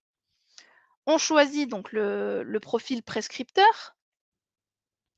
Là, comme je n'ai pas encore d'identifiant de connexion, je vais cliquer ici sur «Inscription» et là, donc il y a plusieurs possibilités d'inscription. Alors si vous travaillez pour Pôle emploi, vous cliquez ici et on vous demande votre code Saphir. Donc le code Saphir, c'est le code informatique associé à votre agence. Donc c'est, en général, c'est un code qui ressemble au code, postal. Si vous n'êtes pas de, Pôle emploi, on vous demande de renseigner votre SIRET. Donc là, je vais prendre un SIRET, voilà, d'un CCAS, hop. Donc vous renseignez votre SIRET puisque c'est votre, en fait, vous vous inscrivez avec votre organisme. Tout à l'heure, je vous parlais des personnes qui, en tant que particulier, peuvent s'inscrire. Donc effectivement, si vous n'êtes pas une association, une organisation avec un SIRET, vous pouvez vous inscrire en tant que personne. Donc je ne fais partie d'aucune organisation. Donc là, d'office, hein, quand on fait partie d'aucune organisation, on est forcément orienteur. Donc si on veut s'inscrire et aider une personne en difficulté, en tant que, voilà, indépendant ou autre, eh bien, on peut choisir cette petite option-là. Là, moi, je suis un CCAS, hein, je travaille dans un CCAS, je renseigne mon numéro de SIRET, je choisis mon département, puisque là, le système, la première chose qu'il va faire, c'est d'aller rechercher. Il va rechercher si cette structure existe déjà. Et là, 2 cas de figure. Si elle existe déjà, on vous la liste en fait, il peut y avoir même plusieurs organisations. On va vous lister donc là ou les organisations et si vous retrouvez la vôtre, vous allez pouvoir demander, en fait, à l'administrateur de l'organisation de vous inviter. Donc en gros, vous demandez une invitation et donc votre, administrateur, donc la personne qui a déjà créé le compte va recevoir cette demande et vous inviter. Là, si l'organisation n'est pas encore inscrite, vous avez le message ici et c'est là où je vous disais tout à l'heure, si jamais vous ne connaissez pas la liste par cœur au niveau de, enfin, de votre statut de prescripteur habilité, vous avez ici tous les organismes habilités au national. Donc tous les organismes, donc voilà, vous regardez, est-ce que vous retrouvez, votre structure, enfin le type de structure ici? et sinon, vous avez ici le autre. Donc si je clique sur autre, ensuite continuer, on va me dire ici, est-ce que je travaille pour une organisation habilitée par le préfet? Vous vous souvenez, hein, je vous disais qu'il y avait les organisations habilitées au national et on a aussi les organisations habilitées au niveau départemental par arrêté préfectoral. Donc là, si on coche cette, cette option-là, eh bien, on va vous demander de fournir l'arrêté préfectoral. On a besoin de cet arrêté pour nous assurer effectivement que vous faites bien partie des prescripteurs habilités. Et si vous êtes orienteur, donc vous ne vous êtes pas retrouvé sur la liste nationale et que vous n'avez pas d'arrêté préfectoral, vous choisissez ici pour une organisation non habilitée. Donc là, moi, je vais revenir en arrière, hein, puisqu'on a dit que je travaillais dans un CCAS. Voilà, CCAS. Et je vais cliquer sur continuer. Là, on va me restituer donc les informations associées à mon SIRET. On me dit, voilà, c'est le CCAS qui est situé à Val-de-Reuil. Et là, on va me demander de créer mon compte. Donc là, je vais renseigner mon email. Très important, si vous êtes prescripteur habilité, de renseigner votre email professionnel. Puisque, on l'a vu, hein, le statut de prescripteur habilité offre de nombreuses possibilités d'un point de vue légal. Voilà, vous pouvez déroger aux critères, déroger au délai de carence, etc. Donc nous, on doit s'assurer que la personne qui s'inscrit travaille bien dans l'organisation. Et quand vous renseignez votre email professionnel, eh bien, avec le nom de domaine, on va voir effectivement si ce nom de domaine est bien répertorié sur le site officiel de l'organisation et on va pouvoir du coup certifier votre statut de prescripteur habilité. Je sais que certains organismes n'ont pas forcément des noms de domaine professionnels. Ils utilisent par exemple des adresses en Gmail, etc. Donc là, on va contacter votre structure pour demander effectivement si le professionnel, en l'occurrence voilà, qui s'est inscrit, qui a renseigné son prénom, son nom, travaille bien dans l'organisme et si l'adresse mail qui a été renseignée est bien connue de l'organisme. Donc là, voilà, il y a vraiment une vérification de l'inscription, surtout la première inscription. Puisque là, par exemple, on m'a dit le CCAS, il n'est pas encore inscrit. Quand je vais procéder à mon inscription, on va vérifier mon identité. Ensuite, si mon collègue veut faire la même chose que moi, eh ben, on lui dira: «Ah non, attention, le CCAS, il existe déjà, il faut demander une invitation» et donc ça nous permet de sécuriser, 100 des entrées. Puisque nous, on vérifie l'identité de la première personne et après, la première personne est validée, la première personne, du coup, va inviter, recevoir les invitations et du coup dire: «Oui, bah, effectivement, c'est bien quelqu'un qui travaille pour moi, donc je vais lui envoyer une invitation». Voilà, donc après c'est une inscription classique, un nom, prénom, vous choisissez un mot de passe avec, toujours la contrainte, hein, ça c'est un peu, je pense universel sur tous les sites avec, la contrainte avec les majuscules, les minuscules et surtout bien se souvenir de son mot de passe. Donc là, on clique sur inscription et vous recevez donc un email avec, un lien qui vous permet de finaliser votre inscription. Donc là, moi je ne vais pas le faire parce que comme je suis sur la démo, j'ai des comptes tout prêts. Donc, je vais me connecter en tant que prescripteur habilité. Donc si vous êtes orienteur, hein, je vous préciserai à chaque fois, les différences entre, au niveau des écrans, des étapes, entre le prescripteur habilité et l'orienteur. Mais c'est sensiblement la même chose, il y a vraiment que, quelques éléments, en plus pour les prescripteurs habilités. Quand vous arrivez pour la première fois, vous avez un petit message d'accueil, mais là, je vais l'ignorer parce que je vais tout vous expliquer. Donc là, j'arrive sur le tableau de bord de mon organisation. Donc là, c'est un tableau de bord Pôle emploi, mais sachez que tous les prescripteurs habilités et les orienteurs auront pratiquement le même, hein, c'est la même chose au niveau de l'architecture des données. Donc vous avez sur la gauche un bloc organisation, un bloc candidature. On va, déjà alors je regarde l'heure, il est 15h04, on va déjà faire l'orientation. Donc là, j'ai procédé à mon inscription. Je vais, du coup, orienter une personne. Au préalable, je me suis entretenue avec cette personne. Donc j'ai réalisé ce qu'on appelle l'entretien diagnostic. Donc si je suis prescripteur habilité, hein, on va me demander de réaliser cet entretien diagnostic. Si je ne suis pas prescripteur habilité, que je suis juste orienteur, je peux quand même m'informer sur les critères parce que je sais que la personne que j'oriente derrière, l'employeur, il va devoir, vérifier des critères. Et donc, si de base, je sais que j'oriente une personne qui a aucun des critères, bah, l'employeur, il sera bloqué. Donc en tant qu'orienteur, on peut déjà s'informer effectivement sur les critères, donc dans l'espace de documentation, voir si effectivement, là effectivement ça colle, ben oui, les bénéficiaires du RSA, je vais l'orienter. Par contre, je ne peux pas, en tant qu'orienteur, dire, enfin, attester que cette personne, elle est bénéficiaire du RSA. C'est juste qu'en fait, la responsabilité, elle va être portée côté employeur. Alors que côté prescripteur habilité, vous avez cette mention ici. Donc vous avez l'information, voilà, organisation habilité. Donc là, les orienteurs n'ont pas ce message, hein. On me dit que je peux réaliser le diagnostic socio-professionnel. Donc là, il y a un support d'appui, c'est une grille, qui a été, réalisée par le HC3E, donc le Haut Commissariat à l'engagement et à l'emploi des entreprises, et là, vous avez donc, une grille, donc c'est pas une grille à compléter, c'est vraiment un support d'appui. Je vais dézoomer un petit peu, je vais vous mettre le lien. J'ai vu que tout à l'heure, il y avait une question justement sur le diagnostic de référence. Donc ça, c'est vraiment un support, voilà, hop. Bah, super, en plus je vois que vous vous aidez entre vous dans le chat, vous êtes géniaux, c'est top. Du coup, j'ai ce document d'appui, hop, hop, hop, je suis là. Et en fait, j'ai différents thèmes: maîtrise de la langue française, capacité à occuper un poste de travail, logement, accès aux droits, mobilité. Il y a différents thèmes, liés à des freins, mais vous le verrez, hein, tous les freins ne sont pas listés. C'est vraiment, une partie des freins qu'on peut retrouver.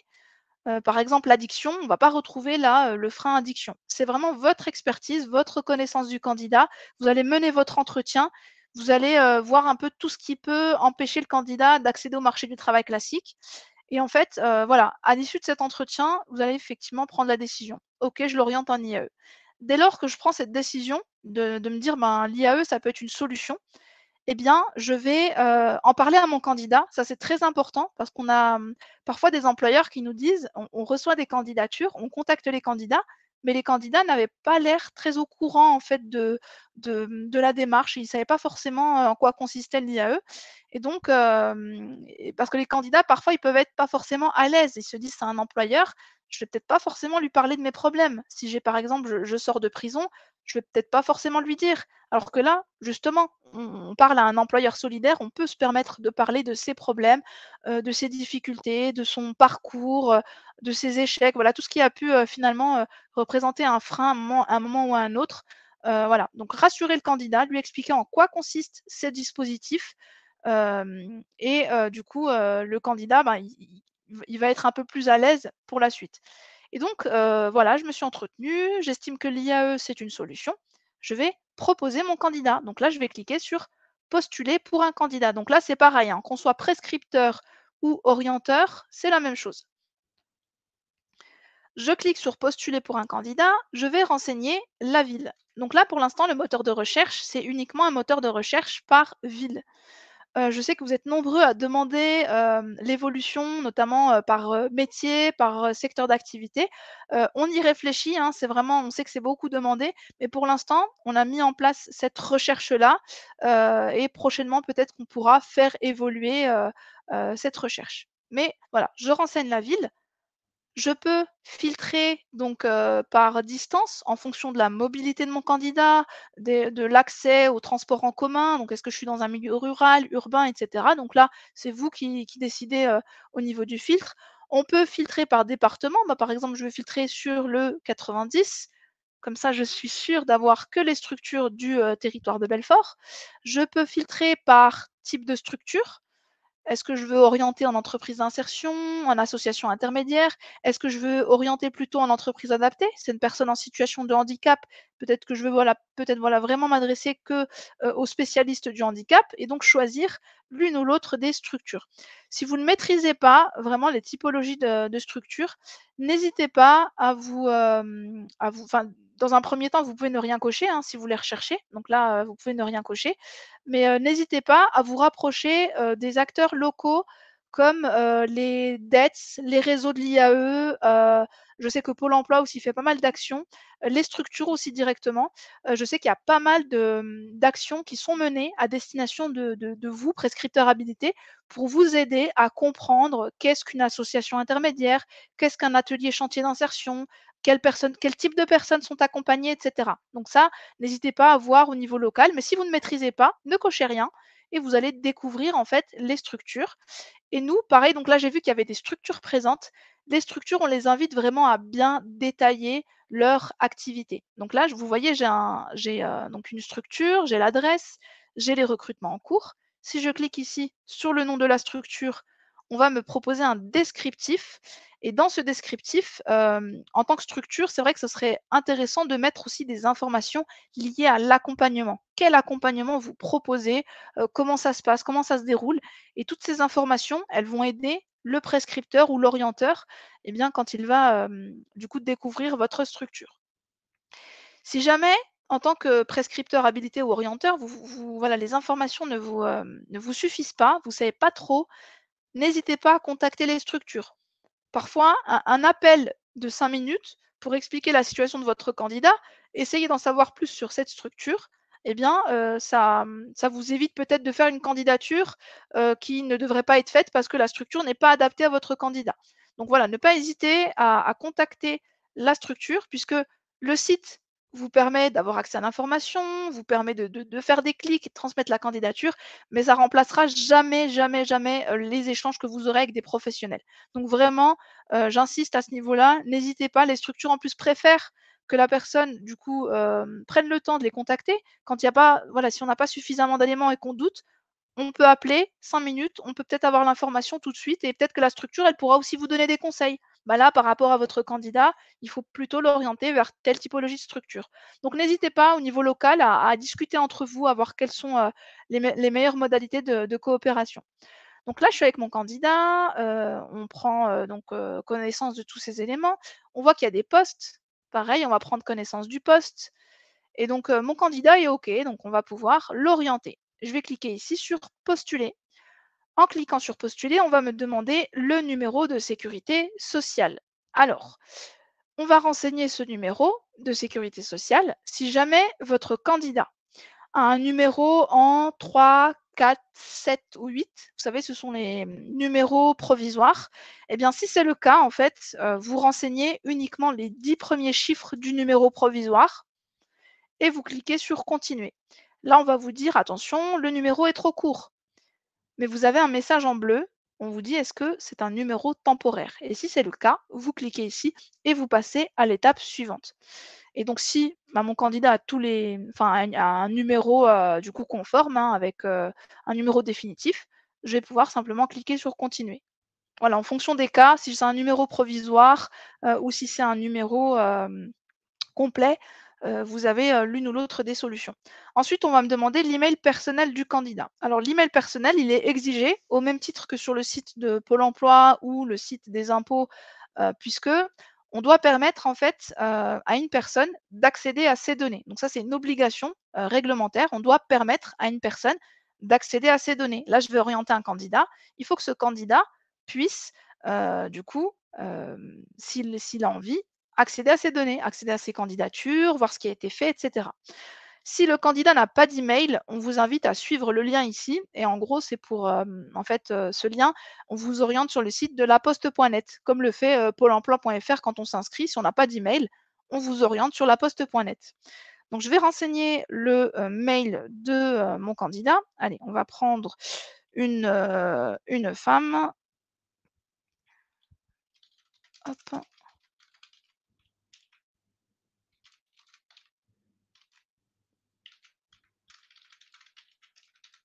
Je vais cliquer sur «Continuer». Là, je vais renseigner donc toutes les informations.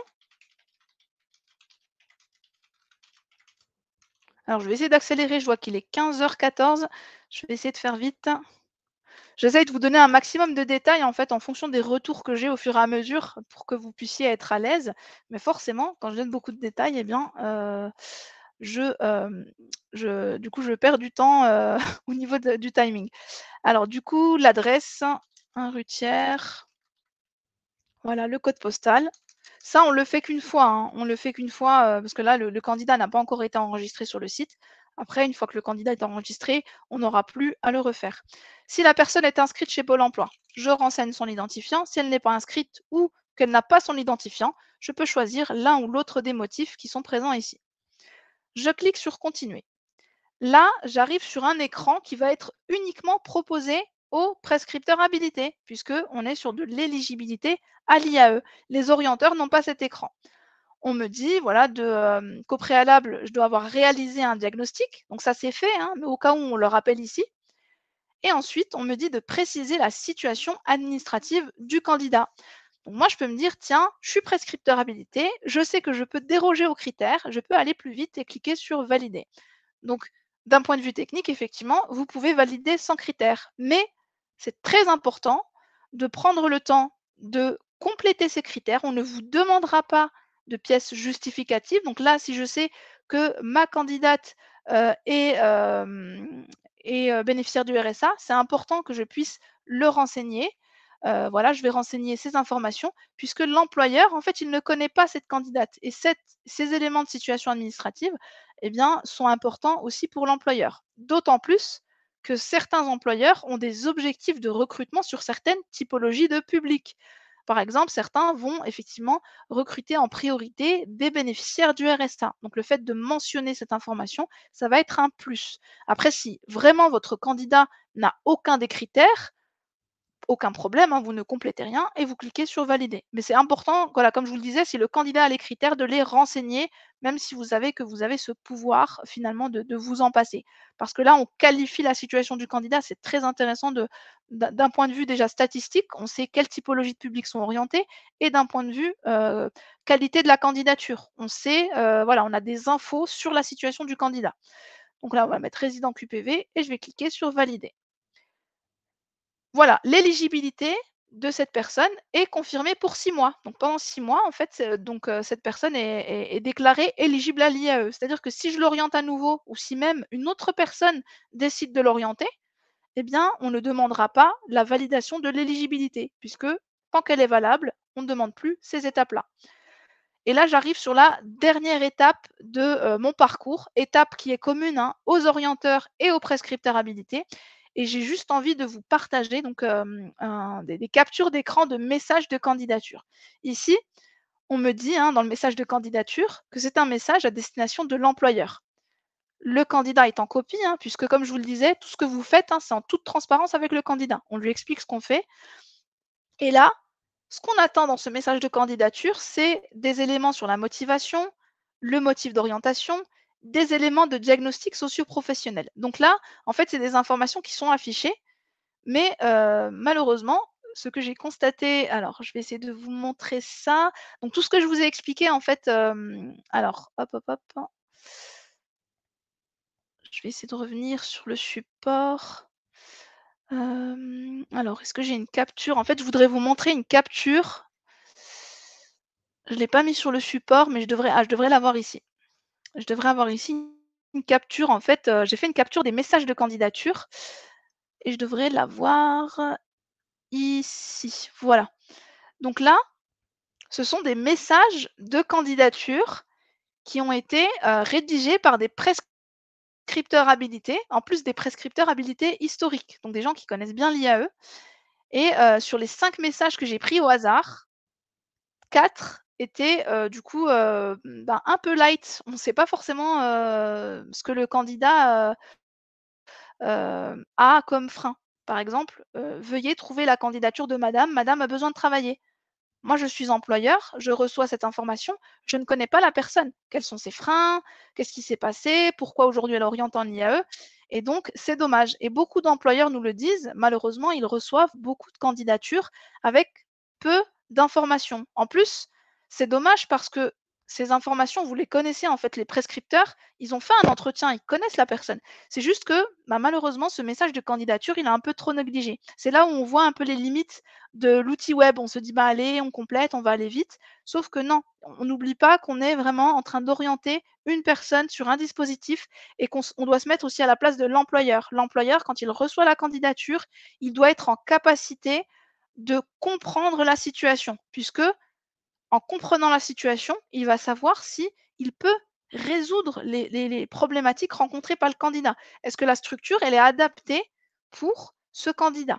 Et donc là, voilà, vous avez des exemples. Là, par exemple, j'étudie toute proposition. On dirait que c'est le candidat qui a rédigé, alors que c'est bien un prescripteur qui a rédigé cette information. Donc voilà les mauvais exemples. Et là, on a un exemple où on explique un peu plus d'informations. Voilà, cette personne a occupé plusieurs postes, voilà, je vous passe les détails au niveau des tâches. Il est revenu en France suite à une grave blessure, n'a pas obtenu de poste depuis cette date. Hem, Qu'est-ce qu'on a d'autre? Il est dorénavant opérationnel et doit trouver un emploi puisqu'il n'a aucune ressource. Intégrer une SIAE lui permettrait de stabiliser à minima sa situation financière. Voilà, en tenant compte de ces problématiques, actuellement hébergé, aucune ressource, et cetera, et cetera. Là, on a déjà un peu plus d'informations. Sachez que nous, on est conforme à la réglementation générale de protection des données. Tout ce que vous renseignez ici, ce n'est visible que par votre organisation, par l'employeur et par le candidat. Ce n'est pas transmis à des tiers et vous pouvez aussi rassurer le candidat en lui expliquant que là, on s'adresse à un employeur solidaire. Donc si le candidat est d'accord, hein, vous lui expliquez voilà, qu'on s'adresse à un employeur solidaire, si le candidat est d'accord pour parler de ses difficultés, eh bien, vous les renseignez ici. Ce sera d'autant plus d'éléments qui seront utiles pour l'examen de la candidature et de l'examen de la situation. Donc là, je vais mettre les motivations, pourquoi j'oriente en IAE et des éléments de diagnostic, ce qu'on a pu voir dans le cadre de l'entretien. Ici, je peux ajouter un CV en PDF. Donc c'est optionnel, mais dans le meilleur des enfin si vous l'avez, c'est toujours bien de l'ajouter. Si vous ne l'avez pas, ce ne sera pas bloquant.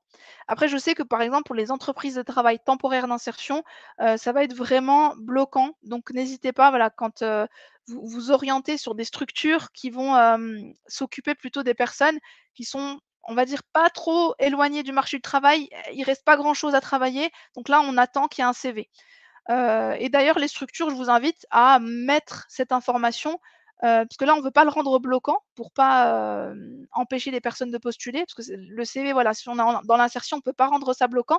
Mais j'invite les structures à peut-être mettre une mention en disant: «Ben, nous, on attend le CV parce que c'est essentiel, parce que, en tant qu'entreprise de travail temporaire d'insertion, on met à disposition, au sein de structures, classiques et donc il y a vraiment besoin de voir un peu, qu'est-ce qui a été fait au niveau du parcours». Donc voilà, j'ai renseigné toutes les informations, je clique sur envoyer la candidature et à ce moment précis, en fait, Job Insertion 90, donc la structure, a été notifiée par mail. On l'alerte en fait de cette candidature qui a été déposée. Et donc là, j'ai 2 possibilités. Soit je reviens à la recherche pour proposer ma candidate à d'autres structures. Là, le processus sera beaucoup plus rapide puisque je n'aurai plus besoin de renseigner à nouveau, donc son nom, son prénom, parce que j'ai déjà créé son compte. Ou là, j'ai la possibilité donc de revenir sur le tableau de bord. Si je reviens sur le tableau de bord, eh bien, j'ai la possibilité de suivre toutes les candidatures. Donc ici, dans Suivi des candidatures, je peux retrouver toutes les candidatures transmises par mon organisation, c'est-à-dire par mes collègues et par moi.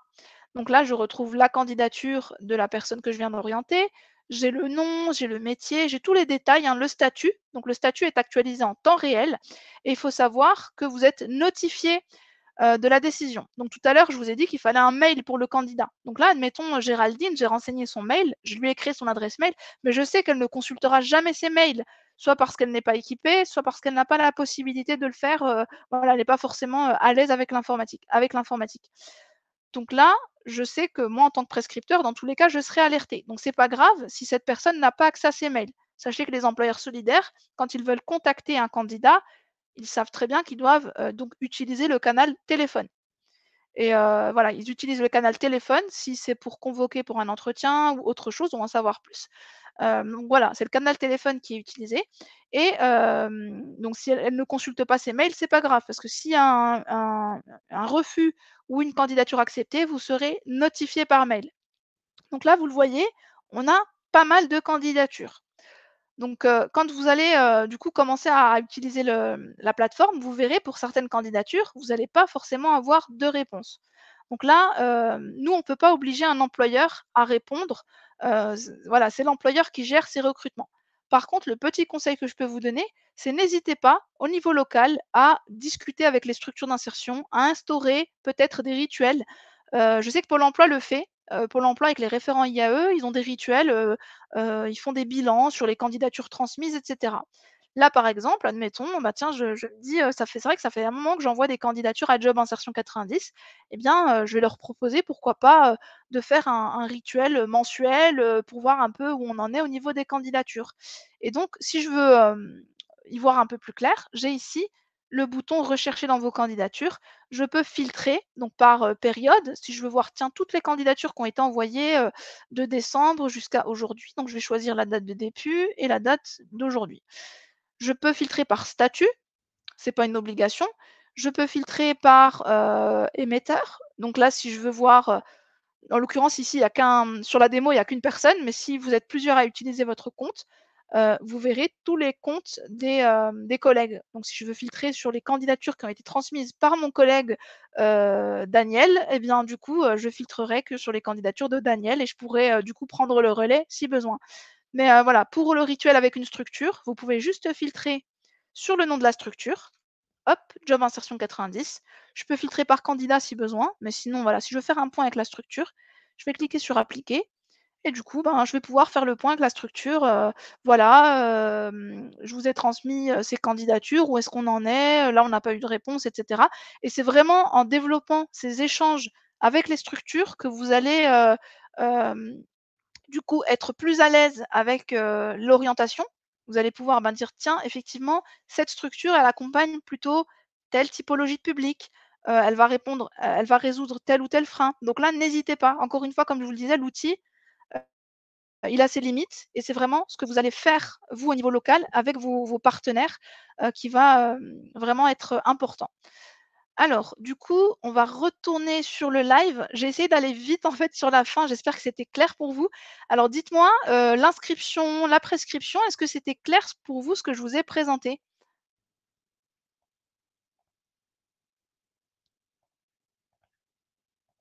Alors super, bah, une pluie de pouces en l'air et du coup, on va répondre aux questions. Alors, je vais repartager la fenêtre, voilà. On va regarder ensemble les questions. Donc moi, j'avais prévu effectivement jusqu'à 15h30. Je vais juste regarder, je pense pas avoir d'autres réunions avant 16h. Heu, j'ai alors donc ça, c'est fait. Non, c'est bon, je suis disponible, donc je vais pouvoir, rester, et traiter les questions. Alors, on va comment donc je vais filtrer par questions non répondues. Hop. Alors, une question de Valérie. J'ai un dossier où le nom de madame avec le numéro de sécurité sociale de monsieur. Je n'arrive pas à modifier ce profil. Alors là, il faut nous contacter au support technique. En fait, ça, c'est pour l'instant, quand vous renseignez le numéro de sécurité sociale, vous avez peut-être utilisé une adresse email qui existait déjà, puisque avant, on n'avait pas l'autorisation d'utiliser le numéro de sécurité sociale. Et des personnes, du coup, utilisaient uniquement le mail. Et parfois, on utilisait le mail d'un conjoint, de la maman ou autre. Et en fait, bah, on crée un compte avec un email pour une personne, bah, ce compte est censé être attribué à cette personne. On ne peut pas le réutiliser pour une autre personne. Donc là, Valérie, il faut contacter le support technique pour qu'on puisse remettre à jour, pour qu'on puisse en fait remettre à jour les données. Sachez qu'en fait, c'est normal qu'il y ait ce type d'erreur parce qu'on est sur du déclaratif. On a eu très récemment en fait cette autorisation d'exploiter en fait, d'exploiter le NIR, le numéro de sécurité sociale et prochainement, notre objectif, c'est que ce NIR, quand vous le renseignez, on puisse nous récupérer les données automatiques. Un peu comme, ce qui se fait chez Pôle emploi. Quand on a le numéro de sécurité sociale, on récupère automatiquement toutes les données. Mais ça nécessite des autorisations donc, légales et ça peut prendre un peu plus de temps. Donc pour l'instant, c'est du déclaratif et si jamais il y a une erreur, eh bien vous nous contactez et on pourra modifier tout ça. Alors le support technique, je vais vous donner le mail tout de suite, enfin je vais vous donner le formulaire, pardon, et je vous mets ça dans le chat. Donc vraiment, là, le site, il est en version bêta. Il y a encore plein de choses. On sait qu'il y a beaucoup de choses à améliorer. C'est pour ça que je vous explique les choses en toute transparence. Comment ça fonctionne, comment on y va progressivement. Voilà, c'est en toute transparence. Alors, une question de François. Y a-t-il un tutoriel ou une vidéo à l'attention des personnes, en tant que prescripteur que je peux présenter ou transmettre? Alors il n'y a pas de vidéo, par contre il y a des tutoriels. Je vais vous mettre le lien des modes d'emploi pour les prescripteurs. Juste le temps pour moi d'aller le chercher. Voilà, les emplois de l'inclusion, mode d'emploi prescripteur. Hop, on va commencer par l'inscription.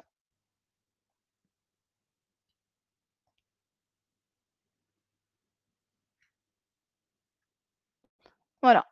Donc là, je vais vous mettre dans le chat le mode d'emploi prescripteur-orienteur et toutes les étapes que je vous ai décrites, certaines d'ailleurs qu'on n'a pas pu aborder parce que, le temps nous manque, comme, la gestion des collaborateurs, comment j'invite mes collègues et cetera.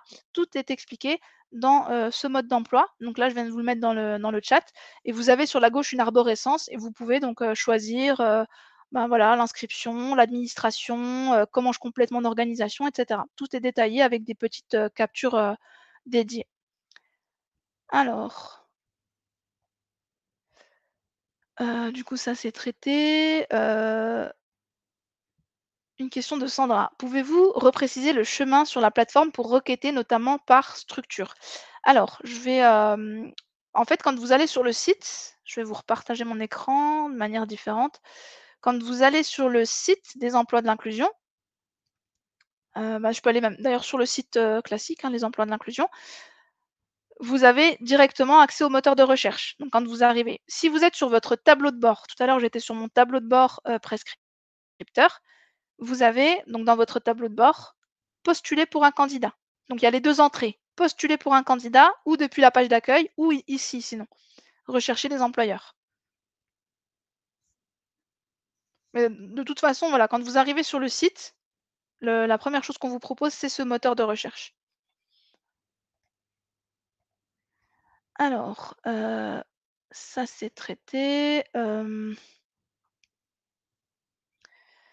une question de Claire. Je me suis enregistrée comme orienteur alors que je suis prescripteur. Comment modifier? Donc là, pareil, il faut contacter le support technique. Vous mettez votre SIRET et vous expliquez effectivement que vous êtes en principe prescripteur habilité. Et on fera la bascule de votre organisme en statut prescripteur habilité après vérification. Donc voilà, n'hésitez pas à donner tous les détails pour qu'on puisse du coup ben, certifier votre statut.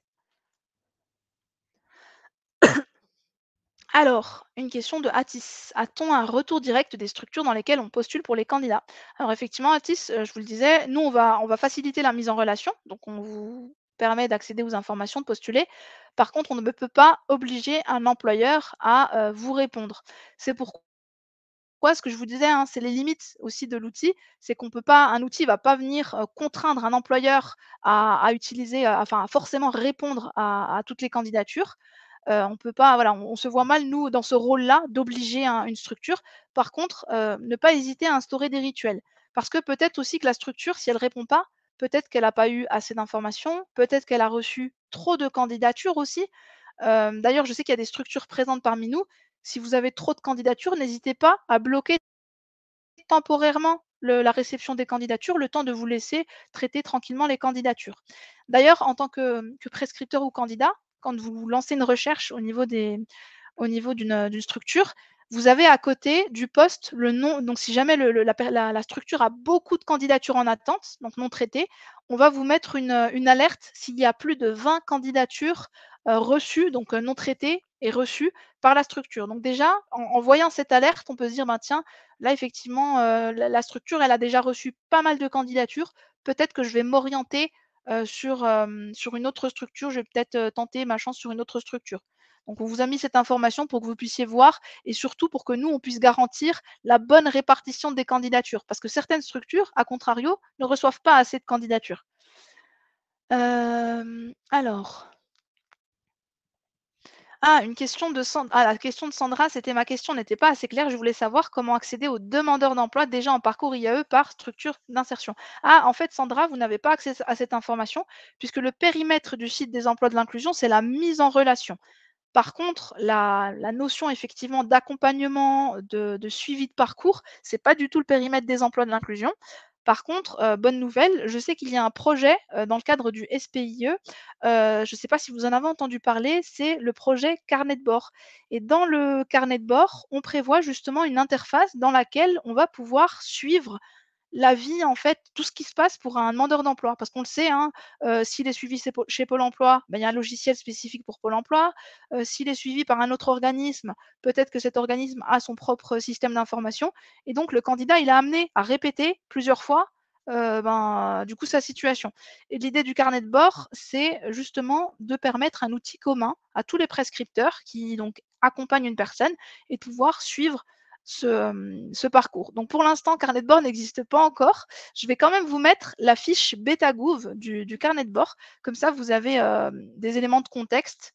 Je pense que ça peut vous intéresser et je pense que c'est un produit très, très attendu. Moi, je sais en tant qu'ancienne conseillère Pôle emploi, c'est vraiment un produit, en fait, c'est un vrai confort de pouvoir suivre ce qu'a pu faire la personne en dehors de notre organisation. Voilà, je vous ai mis le lien, sur, le chat. Alors, une question de Mahaman. Comment peut-on bloquer temporairement la réception des candidatures? Donc là, je pense que vous êtes employeur. Alors, en tant qu'employeur, vous avez normalement dans votre tableau de bord, sur la gauche, un lien «Gérer mes métiers et recrutement». Donc c'est enfin, je sais j'ai plus la terminologie exacte, mais c'est sur la gauche et c'est «Gérer mes métiers et recrutement». Quand vous cliquez sur cette page, vous devriez avoir tout au-dessus la possibilité de bloquer la réception des candidatures et donc quand c'est bloqué, tous les utilisateurs donc verront toujours votre structure dans le moteur de recherche. Par contre, on précisera que, les la récep enfin le que l'employeur donc ne souhaite pas recevoir de nouvelles candidatures pour le moment. Donc c'est voilà, c'est dans gérer mes métiers et recrutement, il me semble, sur la gauche quand vous arrivez dans votre tableau de bord employeur. Alors une question de François. Ma question concerne aussi un document que je peux transmettre au candidat pour qu'il soit informé et autonome dans la saisie de recherche. Ah oui, donc il y a aussi effectivement un mode d'emploi candidat. Donc là, pareil, le mode d'emploi candidat, vous pouvez le fournir donc au candidat. Je vais vous mettre le lien. Alors, mon rôle de candidat. Alors, par contre, petit conseil, parce que je sais que certains prescripteurs l'ont fait, donc en se disant: «Ben, finalement, ça ira plus vite comme ça». Quand ils voient que le candidat est, quand ils voient que le candidat est autonome au niveau informatique, ben, le prescripteur va lui dire, «Ben, OK, je vous suggère du coup de postuler directement, je vous montre comment ça marche» et ça, c'est dommage parce que si vous êtes prescripteur habilité, on l'a vu, le prescripteur, il va pouvoir, du coup, valider les critères, valider l'éligibilité à l'IAE, et du coup, c'est un confort pour le candidat. C'est-à-dire que non seulement il y aura une expertise dans l'accompagnement et la transmission de la candidature, donc on va pouvoir retranscrire des éléments de diagnostic, alors que le candidat qui se positionne en toute autonomie, il va pas forcément être à l'aise pour expliquer sa situation. Il va juste, expliquer ses motivations comme pour un emploi classique, alors que vous, votre regard d'expert, il va être utile justement parce que vous allez expliquer la situation. Pourquoi, ça peut être une solution, vous allez un peu plus, défendre, on va dire, la situation du candidat. Alors que le candidat, lui tout seul, peut-être pas. Donc voilà, on sait qu'on permet cette possibilité d'un point de vue technique parce que comme je vous le disais, on doit permettre à tout le monde de pouvoir accéder à cette information et de postuler. Mais si vous accompagnez une personne, il est préférable que vous fassiez vous-même en fait l'orientation. Non seulement vous allez pouvoir suivre la candidature, alors que si le candidat l'a fait de son côté, vous ne verrez pas cette information et en plus vous allez apporter votre expertise, et vous allez bien qualifier la candidature. Alors, une question de Marie. Peut-on inscrire une personne qui a le statut d'auto-entrepreneur, mais avec beaucoup de difficultés, c'est-à-dire pas beaucoup de travail? Oui, tout à fait. En fait, Marie, la personne, en fait, à partir du moment où elle a le droit de travailler, sachant que le statut d'auto-entrepreneur n'est pas incompatible avec le statut de salarié, peut tout à fait, effectivement, être orientée en IAE. Et là, pareil, hein, vous pouvez aussi expliquer à l'employeur. Donc, c'est pour ça que c'est important aussi que les prescripteurs prennent la main en expliquant, bah, voilà, la situation. Que la personne est auto-entrepreneur, qu'elle a des difficultés et sachez aussi qu'il y a, donc il y en a pas beaucoup encore des structures, de ce type-là, mais il y a un type de structure qu'on appelle entreprise alors je vais pas dire de bêtises, entreprise d'insertion par le travail indépendant. En fait, ce sont des structures qui vont accompagner les, créateurs d'entreprises. Donc je ne sais pas, voilà, si l'auto-entrepreneur, est-ce que ça fait un moment qu'il l'est? Est-ce que, voilà, si c'est tout récent, il peut être accompagné par les EITI. Donc il n'y en a pas encore beaucoup en France, je crois qu'il y en a une vingtaine, parce que c'est vraiment un nouveau dispositif qui est en expérimentation et qui va se développer. Donc n'hésitez pas, vous aussi, peut-être que, il y a des structures qui pourront aider cette personne en tant qu'auto-entrepreneur, sur vraiment sur le statut d'auto-entrepreneur. On ne sera pas sur un statut contrat de travail et ça se fait dans le cadre de l'IAE, mais je crois que c'est vraiment au tout début, hein, du projet. Donc si vraiment il a lancé son projet que depuis, quelques mois, je pense qu'il y a peut-être possibilité. Mais encore une fois, hein, moi je suis pas une experte au niveau de l'accompagnement IAE, faut pas hésiter à voir avec vos experts locaux ou directement avec les structures qui pourront, vous aider. Alors, une question de François: «Peut-on trouver une SIAE en mentionnant le nom de la structure?» exemple, Solicil sur Paris. Alors non, pour l'instant, effectivement, François, on a fait ce choix de pas, faire par nom de structure parce qu'on avait peur que, enfin, c'est une crainte et qui d'ailleurs s'est confirmée grâce aux enquêtes de satisfaction. En fait, on avait peur que, il y ait une sorte de mécanisme en se disant: «Bah, moi, je travaille toujours avec, la structure A, donc je vais orienter que sur la structure A. Donc à chaque fois, je vais chercher structure A dans le moteur de recherche et je vais, pas regarder s'il y a d'autres structures qui recherchent». Et alors j'ai eu un problème de connexion, vous m'entendez?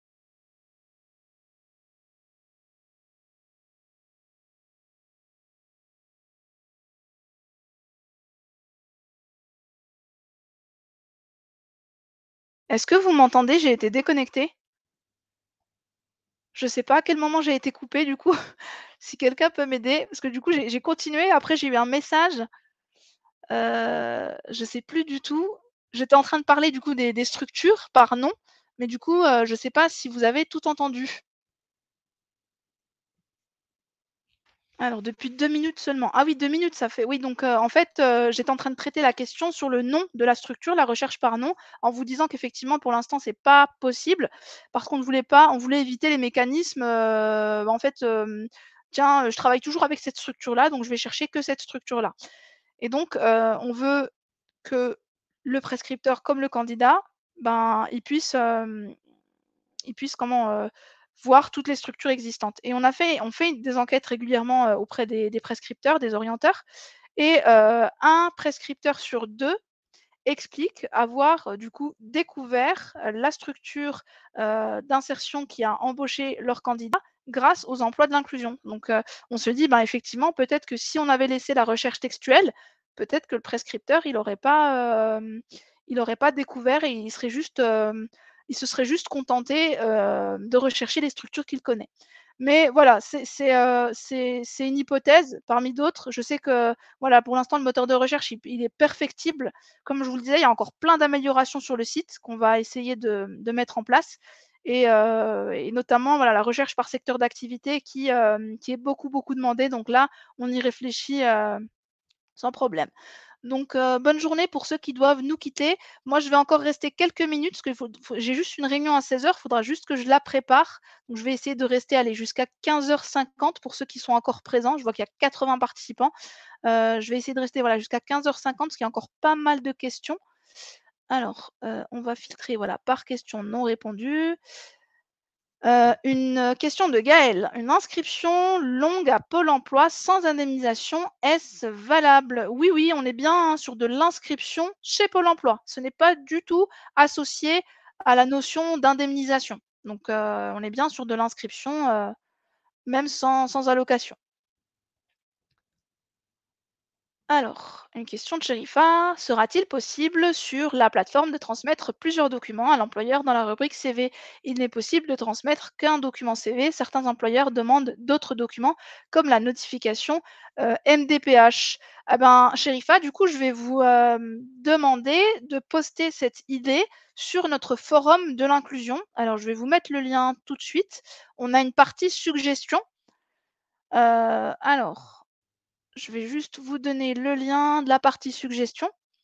Parce que pas mal d'évolutions, en fait, je dirais même que 90 des évolutions, viennent du terrain. Après, il y a un pourcentage aussi important, on va dire les 10 restants qui parfois peut être prioritaire, ce sont les évolutions réglementaires. Mais, toutes les petites évolutions, toutes les petites fonctionnalités, les améliorations du site, c'est vraiment grâce à vous. Donc je vous partage les idées d'évolution. N'hésitez pas à les mettre, enfin à poster cette idée parce qu'effectivement ça peut être intéressant notamment pour la MDPH. Alors, une question de Samiel. Alors, une condition de chaque niveau doit être respectée ou une seule condition d'un des 3 niveaux? Ah, vous parlez donc des critères administratifs de niveau 1 ou donc c'est bien ou, hein, c'est un critère administratif de niveau 1 ou 3 critères administratifs de niveau 2 ou 2 critères de niveau 2 pour les ETTI et les associations intermédiaires. Mais si vous êtes un prescripteur habilité, vous pouvez déroger complètement aux critères administratifs. Vous allez renseigner simplement la situation du candidat et vous ne serez pas soumis à cette règle d'éligibilité à l'IAE comme un employeur. Heu, alors, une question de Sandrine: «Quelle est la marche à suivre pour un salarié avec un pass IAE si changement de structure?» Eh bien, il faut le déclarer, il faut déclarer l'embauche dans la nouvelle structure ou, si, du coup, c'est un pres je ne sais pas si Sandrine, vous êtes employeur ou prescripteur. Si c'est un prescripteur, il suffit d'orienter vers la nouvelle structure. Si c'est un employeur, il suffit du coup de déclarer l'embauche dans la nouvelle structure. Alors, du coup, c'est pas une question, c'était juste une remarque de Shafia. Effectivement, en tant que TTI, nous entrons dans le cadre du droit commun, autorisation de travail sur le territoire français. OK. Donc, je pense que c'était par rapport au, au statut de demandeur d'asile, il me semble, si je dis pas de bêtises. Alors, quelles conséquences pour le candidat en cas d'interruption de son contrat, car insatisfait du déroulement de celui-ci? Le candidat ne sera jamais pénalisé. Après, effectivement, si, donc c'est un contrat de travail, hein, l'IAE. Si effectivement le candidat démissionne, à ma connaissance, n'hésitez pas s'il y a des collègues de Pôle emploi à confirmer, mais si c'est une démission, il y a un impact au niveau des indemnités Pôle emploi. Donc voilà, il me semble qu'il y a un impact. Je ne pense pas qu'il y ait une spécificité sur les contrats d'insertion, parce que c'est comme un contrat de travail classique. N'hésitez pas, s'il y a des spécialistes de l'indemnisation Pôle emploi, à nous le dire, mais je pense qu'effectivement, si la personne démissionne, même si c'est un contrat en insertion, ben, il y a un impact sur le côté indemnisation. Par contre, il y aura pas du tout d'impact sur le PASS IAE, hein, et le PASS IAE ne sera pas annulé, l'employeur pourra simplement, suspendre le pass avec le motif contrat de travail rompu, donc rompu de manière anticipée.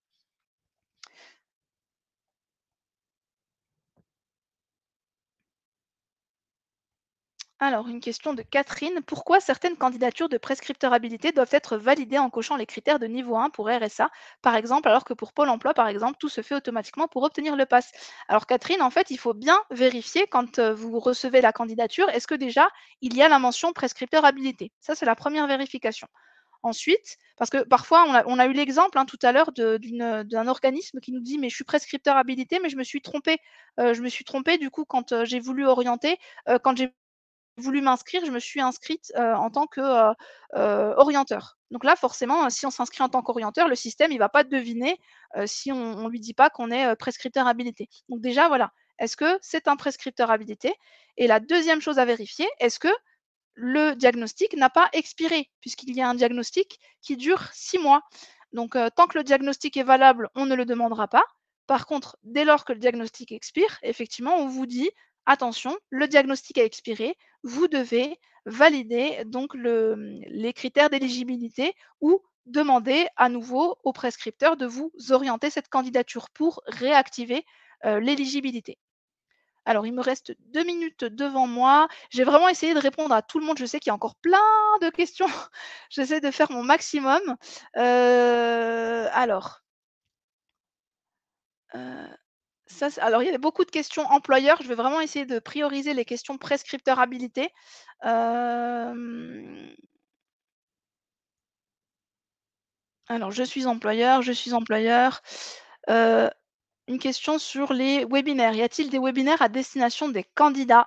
Non, effectivement, pour l'instant, notre stratégie, c'est pas forcément de communiquer directement auprès des candidats, puisque, on veut déjà, informer, en fait, les professionnels et en plus, les candidats, on pourrait, difficilement les trouver, en fait. C'est vraiment le professionnel, comme je vous le disais, nous on permet cet accès, effectivement, pour un candidat, en toute autonomie, mais l'idéal, c'est vraiment que le professionnel oriente. Si, voilà, si le professionnel oriente, c'est préférable. Par contre, demain, autonomiser les candidats, effectivement, ça peut être une bonne chose, mais on sait qu'ils ne pourront pas expliquer leur situation, ils ne pourront pas poser un regard, un diagnostic sur leur situation. Donc c'est bien de les autonomiser, mais dans la mesure du possible, on préfère que ce soit un professionnel qui le fasse. Mais comme je vous le disais, voilà, la technique ne sera pas bloquante pour le candidat. D'ailleurs, il y a des prescripteurs, en fait, ce qu'ils font, c'est qu'ils vont faire une première orientation, donc ils vont valider le diagnostic d'éligibilité, diagnostic qui va être rattaché au profil du candidat. Et donc le candidat, quand il va reprendre le contrôle sur son compte, il va ensuite postuler et son diagnostic, le diagnostic qui a été validé par un prescripteur, eh bien ce diagnostic va l'accompagner. Donc ça peut être aussi une solution. Mais voilà, en tout cas, c'est pas un non fermé définitif, mais pour l'instant, on se concentre vraiment sur l'accompagnement des professionnels et peut-être, pourquoi pas, dans un avenir, peut-être plutôt à moyen terme, on pourra organiser des sessions et du coup, vous en tant que prescripteur, vous pourrez dire à vos candidats: «Ben voilà, si vous voulez apprendre à utiliser le site, vous avez des webinaires dédiés». Donc c'est une bonne proposition, mais pour l'instant, en termes de temps disponible pour former tout le monde, on va déjà faire les professionnels. D'ailleurs, on a déjà eu des candidats qui se sont inscrits, sur les webinaires, parce que c'est des webinaires publics. Ils ont assisté en fait, ils voient un peu les coulisses, en tant que professionnels, comment ça se passe. Alors, je prends encore une dernière question parce que je vais devoir vous laisser. J'essaie de prendre une question vraiment prescripteur. Hem Alors, une question de Karine. Le prescripteur peut-il transmettre une copie du diagnostic socio-professionnel à l'employeur solidaire? En fait, Karine, je ne sais pas si vous êtes présente, parce que là, il reste plus que 60 participants. Du coup, le diagnostic socio-professionnel, on l'a vu, hein, c'est un entretien que vous réalisez, mais vous pouvez le retranscrire dans le message de candidature. C'est-à-dire que c'est dans le message de candidature que vous allez transmettre ces éléments à l'employeur. Voilà, donc là, il reste plus que 60 participants, les 60 survivants. J'espère que c'était, clair pour vous. N'hésitez pas à me dire, si ce format vous a convenu. Je sais que c'est beaucoup d'informations, et parfois je peux accélérer un peu le rythme, justement pour essayer de tout caser. Donc j'espère que c'était clair pour vous, que, ben, vous vous sentez un peu plus à l'aise pour utiliser le site et vraiment le conseil que je vous donne, hein, comme je vous le disais, le site vous permet d'avoir l'information, vous permet de faire vos démarches, mais n'hésitez pas à instaurer du coup des rituels, au niveau local, de voir comment vous pouvez vous travailler. Je sais que par exemple, Pôle emploi, ils organisaient des kiosques, avec les structures d'insertion. Ça, c'était génial parce que du coup, chaque structure présentait, son activité, donc voilà, n'hésitez pas à mettre en place ce type ah oui, covid, Covid effectivement, mais ça peut être des kiosques virtuels, hein. C'était des kiosques physiques, mais ça peut être des kiosques virtuels. D'ailleurs, je crois que c'est la région Bourgogne-Franche-Comté. En fait, ils ont organisé des petites réunions, de 30 minutes tous les matins. En fait, c'était tous les mardis matins, si je dis pas de bêtises, sur un mois. En fait, ils ont fait des mini réunions pour expliquer, ben, voilà, qu'est-ce qu'une association intermédiaire? Et il y avait des associations intermédiaires qui venaient, témoigner. Donc, voilà, n'hésitez pas au niveau local à mettre en place ce type d'accompagnement à proposer, et à solliciter donc les réseaux de l'IAE, les DETS, voilà, tous vos experts locaux. En tout cas, bah, merci pour vos retours. Je vous souhaite une, agréable journée et puis, bah, à très bientôt, sur le forum de l'inclusion ou sur la communauté de l'inclusion. Merci beaucoup, au revoir.